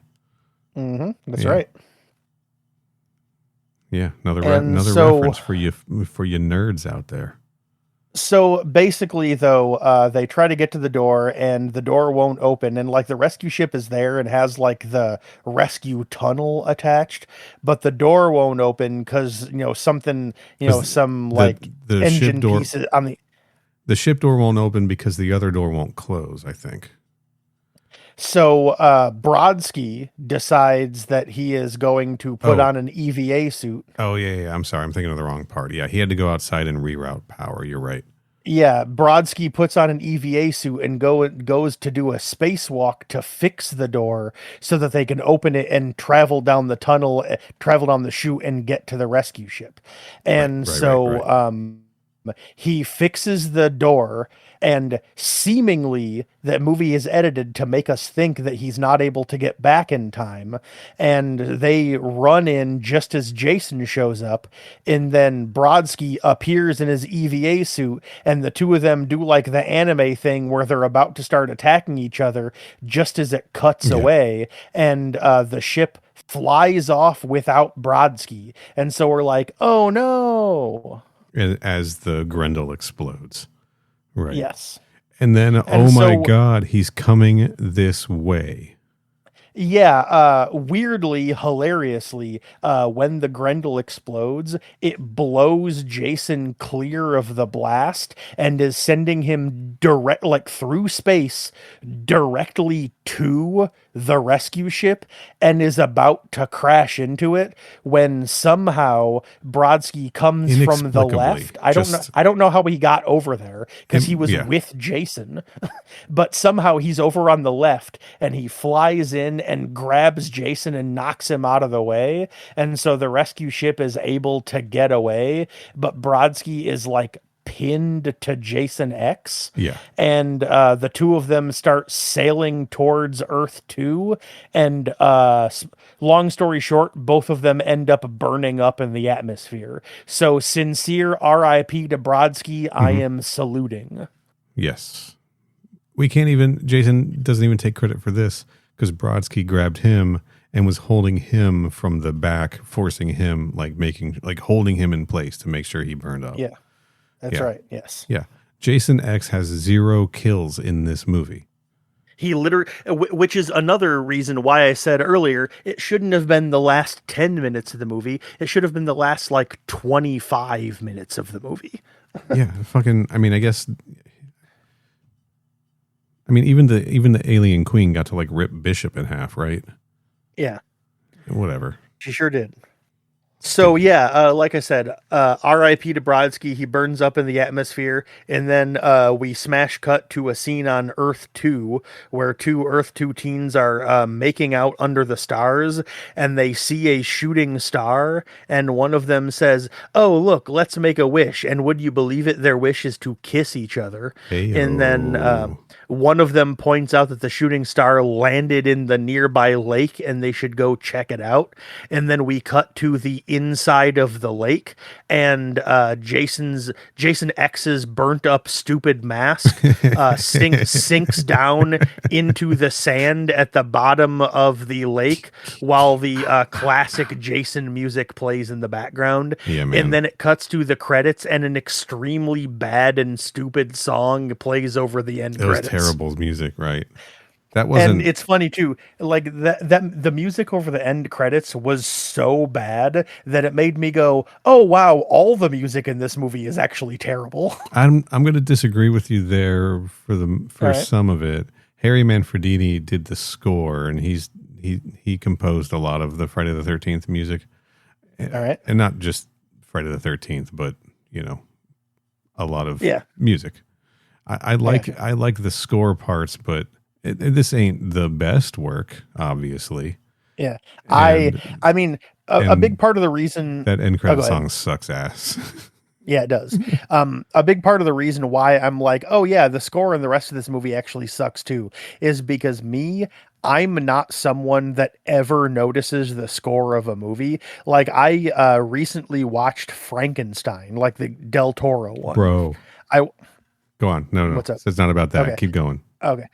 I watched Frankenstein a week or two ago, and then somebody asked me, "Hey, did you watch it?" And I was like, "Yeah." And they were like, "Oh, dude, what did you think of the score?" And I was like, "I don't fucking know. I didn't even notice the score." And so to me, since I'm someone who never notices that stuff, if I never notice the score, then I'm like, oh yeah, it must have been good because it didn't stand out or was bad or pull me out of the movie. There were multiple scenes in this movie in Jason X where I thought to myself, wow, the music for the scene is really weird and not that good. And so I must have thought that the score was bad because I was noticing the score while I was watching it, Fair. All right. The reason I said bro, that was a genuine bro moment. Uh-huh. I scrolled down on IMDb credits to the music department just to see if I could figure out. I was looking for a credit for that song, You're just looking for music credits for non-score, right? For sure. Read some names to you. Music department. Jerry Lambert, music mixer / music recordist. Harry Manfredini, music performer / orchestrator. Greg Robertson, music editor, temp score. Hans Zimmer, musician, guitar. Hans Zimmer is on the Jason X score. They got Hans Zimmer. They got David Cronenberg. They're really going all out, man. I had no fucking idea. Unreal. Like, I started laughing so hard, I literally had to hold my stomach just now. That fucking sellout will do anything. Classic. Very good stuff. Jesus. All right. But yeah, folks, that's Jason X. And I know we talked a lot of shit about this movie, but that's because there's a lot of bad stuff in it. But that does not mean it's a bad movie. It's actually a lot of fun. It's a fun look. If it's 90 minutes with credits, right? Mm-hmm. Yeah. It doesn't It doesn't fuck around. Look, I do not recommend this to be your first or one of your first Friday the 13th movies, because sure. it's going to highlight, it's highlighting a bunch of tropes, in my opinion, unfairly and poorly, right? Yeah. It'd be like watching Scary Movie and thinking you can then go watch Scream 2 a little bit. Yeah. Yeah. But it's fun. If you haven't seen this one, if you like Kenny are like, I'm not going to watch that one, I hear it's the worst one. Nah, just fucking watch it. It's a good time. Like, I would say it's not even the worst one of all of the ones in the series I've seen. It's yeah. You know, watch the first 4. Those are the good ones. Those are and people love part 6. I like part 6, but watch the first 4. And then just like after that, you can just have fun watching the good ones, the bad ones, whatever. Watch Jason X. Watch it for the what record. it is. For the record, the reason I say that is because I think part 8 is worse than this movie. Takes Manhattan. I Yeah. would watch this over Takes Manhattan. Same. I think this is a better movie than Takes Manhattan, like legitimately. I think so too. I find it hard to argue with that. Takes Manhattan is a lot of Jason sort of just walking around on a boat. Yeah, the first like 3/4 of the movies just take place on a boat. Yeah, and it's like whatever. This is if you want to watch Jason like this is a better version of that first half. This is also Jason on a ship, but it's better than part 8. Yeah, if you want to watch people trapped on a vessel where they can't escape with Jason walking around, this is the better version of part 8. And like we said earlier, this was explicitly a Friday the 13th themed riff on Alien. So, like, is it effective like Alien is as a horror movie? Nope. No. That was actually something I was going to ask you earlier. I'm not even going to ask you, is this movie scary? Because it's not. Nope. The question I want to ask is more, when you were watching this movie, did it feel like the movie was even trying to be scary? Okay, I'm going to say 2 things here. This movie didn't even feel like it was trying to be scary, which I think is why that spike scene irritates me so much, because that was a moment where I feel like they were really trying to like create tension and suspense, and it was just so dumb in the way it was doing that. The one time the movie tries to be a horror movie is the worst scene in the movie. I got you. Because it's so incompetently done and poorly thought out that it just sucked. Now, you didn't ask this, but in terms of it being an effective Alien or Aliens riff, it felt to me like when my brother and his friends would play Aliens in the backyard when they were 11. That's fair. It's that level of competent at understanding the point of Aliens. I got you. Yeah. I'm not going to pretend that it does a good job of aping Alien, but like if you go into the movie and watch it knowing that the guy was trying to do a Friday the 13th themed version of the type of movie Alien is, you can absolutely see it. That doesn't mean he did a good job of it, but you can absolutely see that, oh yeah, I can see like he's clearly is actually going for that, although to be fair, it is ultimately more like Aliens than Alien, because the thing about slasher movies is that if they're not scary, they end up feeling like action movies. Yeah. And since this movie is not just not scary, but it also wasn't even like pretending or trying to be scary, like there was no way that when they were making this movie, they thought, oh yeah, people are going to be frightened. No. And so because of that, the movie ends up feeling like an action movie.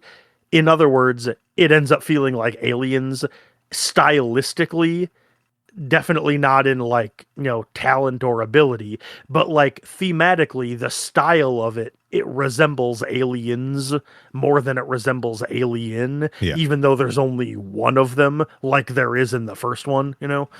Yeah. So there's a shift that happens in franchises, horror franchises, with a character like Jason, Freddy, Michael Myers, probably Chucky.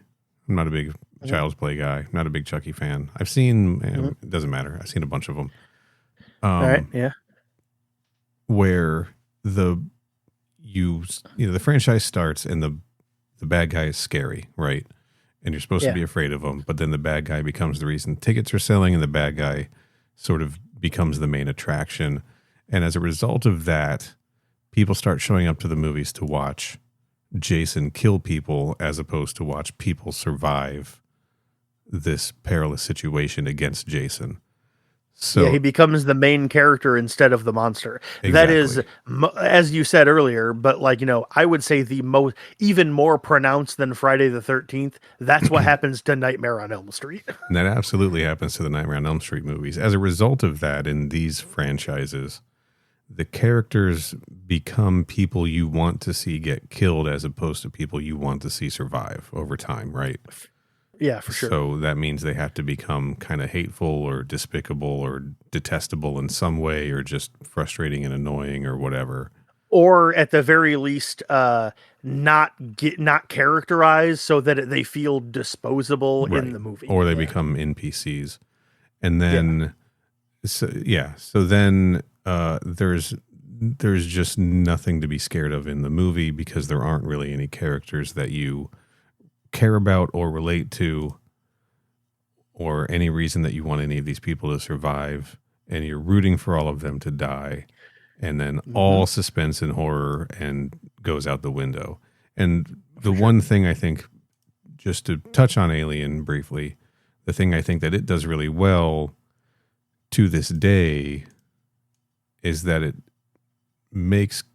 tries to keep the focus on the characters and keep the monsters as something terrifying that you don't want to root for, right?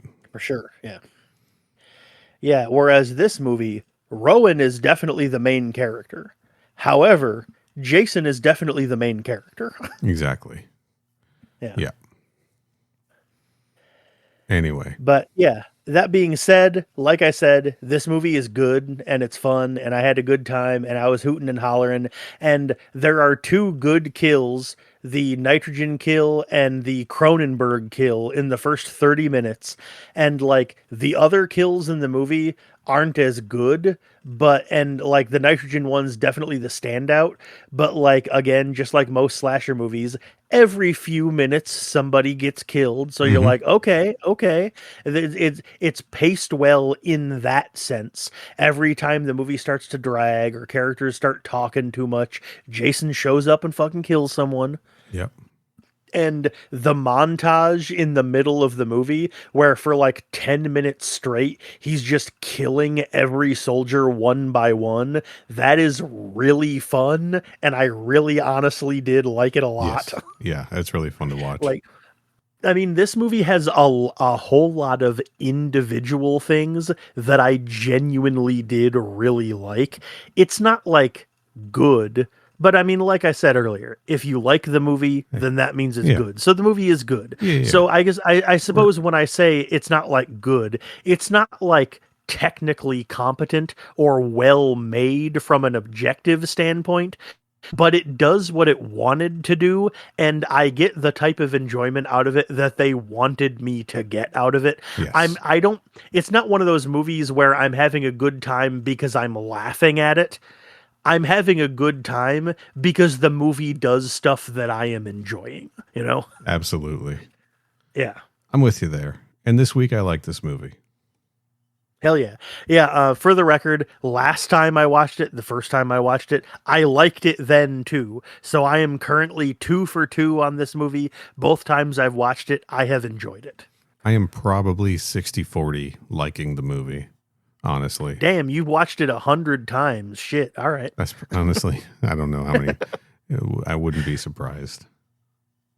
Okay. So we established that thematically, stylistically, the movie was trying to ape Alien, and that practically speaking, it ended up coming out being a riff on Aliens, and like the setting and the structure of the movie is based off of Resurrection. Um, was there anything that you noticed from Alien 3 in this movie?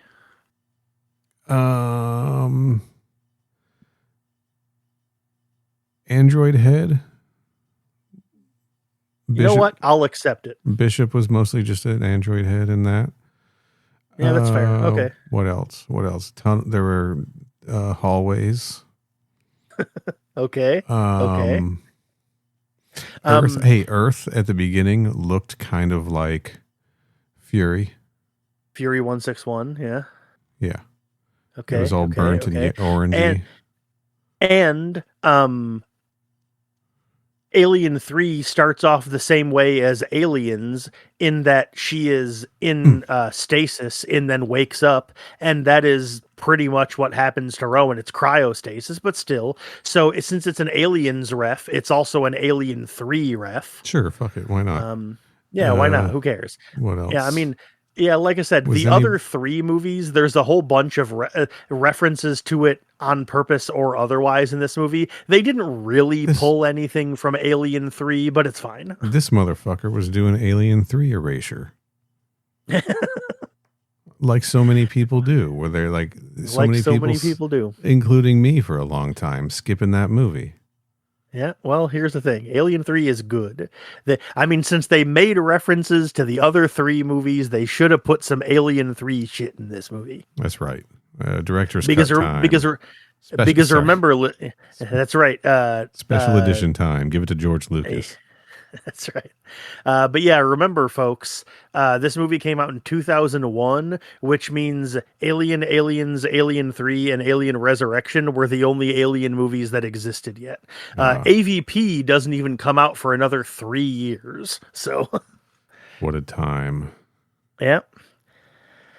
All right, Kenny. But I don't think I have anything else to say about this movie. There was one shot that really made me laugh when Rowan picks up that shotgun during the intro before she gets cryo frozen, and she goes through a door and runs down a ladder.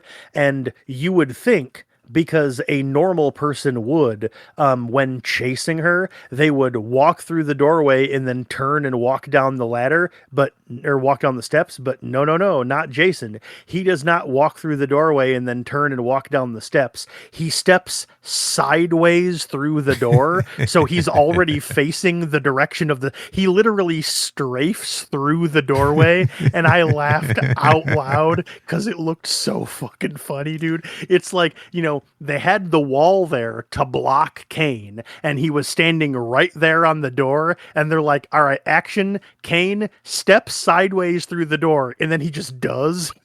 It was so fucking funny. I also got a laugh out of a little bit before that when he was still chained up on the pedestal, that soldier throws the blanket over his head, and I immediately unbidden went, what, is he a pet bird? Was there a character in Alien 3 named Condor or Gecko? Or I don't Sven? I don't think so. Or Fat Lou? There was not a Fat Lou, I'm pretty sure, yeah. I think I'm out of names to ask. Yeah, that's fine. That's fine. All right, whatever. But yeah, also, I think we mentioned it earlier in passing while talking about something else, the Microsoft conflict. Oh yeah, that was my handle. Yeah. There we go. Yeah, that's what it was. Microsoft conflict veteran. Some more Alien Resurrection ass world building right there. Yeah, man. Ugh. So sweaty. Yeah, the part of the reason it was so stupid. I mean, I know this isn't the main point of it, but the character that says it is not the type of guy that would say the Microsoft conflict. He would say the Microsoft wars. All right, let's be real. Yeah. It should have been called the Microsoft wars. Yeah, well, who knows how they speak in 2455. That's right. Yeah. But yeah, the only other note that I have is I wrote a sentence that says, and I quote, "Fingerless gloves, very chic." Well, Because Jason has fingerless gloves when he's on the table getting examined, and then like when he wakes up, he like lifts his hand up, and I went, "Ooh, fingerless gloves." Yeah, I literally don't think I'm going through my notes. I don't think I have anything else. So let's get out of here. Let's shut it down. It Yeah. is 1:48 a.m. it sure is, baby. Let's get the hell out of here. All right. Thank you, everyone, for checking out the Crew Expendable feed. Mm-hmm. The first of several bonus episodes that will be coming your way. Yeah, we'll definitely have more of this. So Right up top, I want to thank our friend Tom, art_of_Wamtez, for our podcast thumbnail art. You guys know Tom. You love him. he's been on the main feed show before. Yes. Thank you, Tom. Go follow Tom on Instagram. Our intro and outro music is from the song Words Once Written by the band No Living Witness off the album Cosmic Simulacra. Go support them. Go click that link in the description. Follow them on Instagram, Bandcamp, Spotify, everywhere you can. Shout out to Sam Haglund for letting us use that song. Thank you, No Living Witness. Kenny, where can people My find handle you is on at the internet? CYHOBBEZ. If you want to know if I have a profile on whatever given site you're on, type that in to see. As far as I know, I've never seen it used by anyone else before because it is a word I made up. Neil, how about you? Nobody take it. Yeah, that's right. I'm not doing, I mean, I got Instagram and stuff, and I've plugged it before, but I'm not really active on it, and that's why I don't plug it right now. Cool. So, I'm just going to plug some show stuff. Our Twitter is at Crew Expendapod. That's right. No new socials for this show. Our Blue Sky is at Crew Expendable. Our Instagram and our threads are at Crew Expendable Pod. Our website, where you can subscribe to the main show, Crew Expendable, and find a link to subscribe to this show. If you're not already subscribed, how are you listening? Is crewexpendable.net. Our email is mother@crewexpendable.net. That's standard spelling on mother. Somebody asked one time, and we did that because it's easier to remember. Our YouTube channel is youtube.com/@crewexpendable. And I'm pretty sure that these episodes will be on there too as a different podcast feed. Mm-hmm. And if you want more bonus content, want to keep this nonsense coming, this 2.5 hour discussion on Jason X. Hell yeah, longer than the movie. Man, longer than some of our other episodes too. Longer than most of our other episodes. You can go to coolerbot.net, throw us a couple bucks. If you want to. If you want to. Again, all of our content is free for everybody all the time. That's right. Yeah, because that's just how we roll, baby. And then I realized just right now that we never actually thought to come up with a sign-off for the bonus episodes. Was there should we do a Jason X quote? Is there anything good in here? Oh, we want to do a new one every episode? All right, cool. No, we just take a Jason X one and we use that every time. Oh, just use that every time. Gotcha. Okay. Or, I mean, we'll discuss it off air, but is there a good Jason? How about, since two characters say it at the same time in the movie, how about we love premarital sex? Oh, no, I don't know. I was thinking we'll honor Sergeant Brodsky and go, yeah, that ought to do it. Hey, that works for me. All right. So until next time. Yeah, that ought to do it.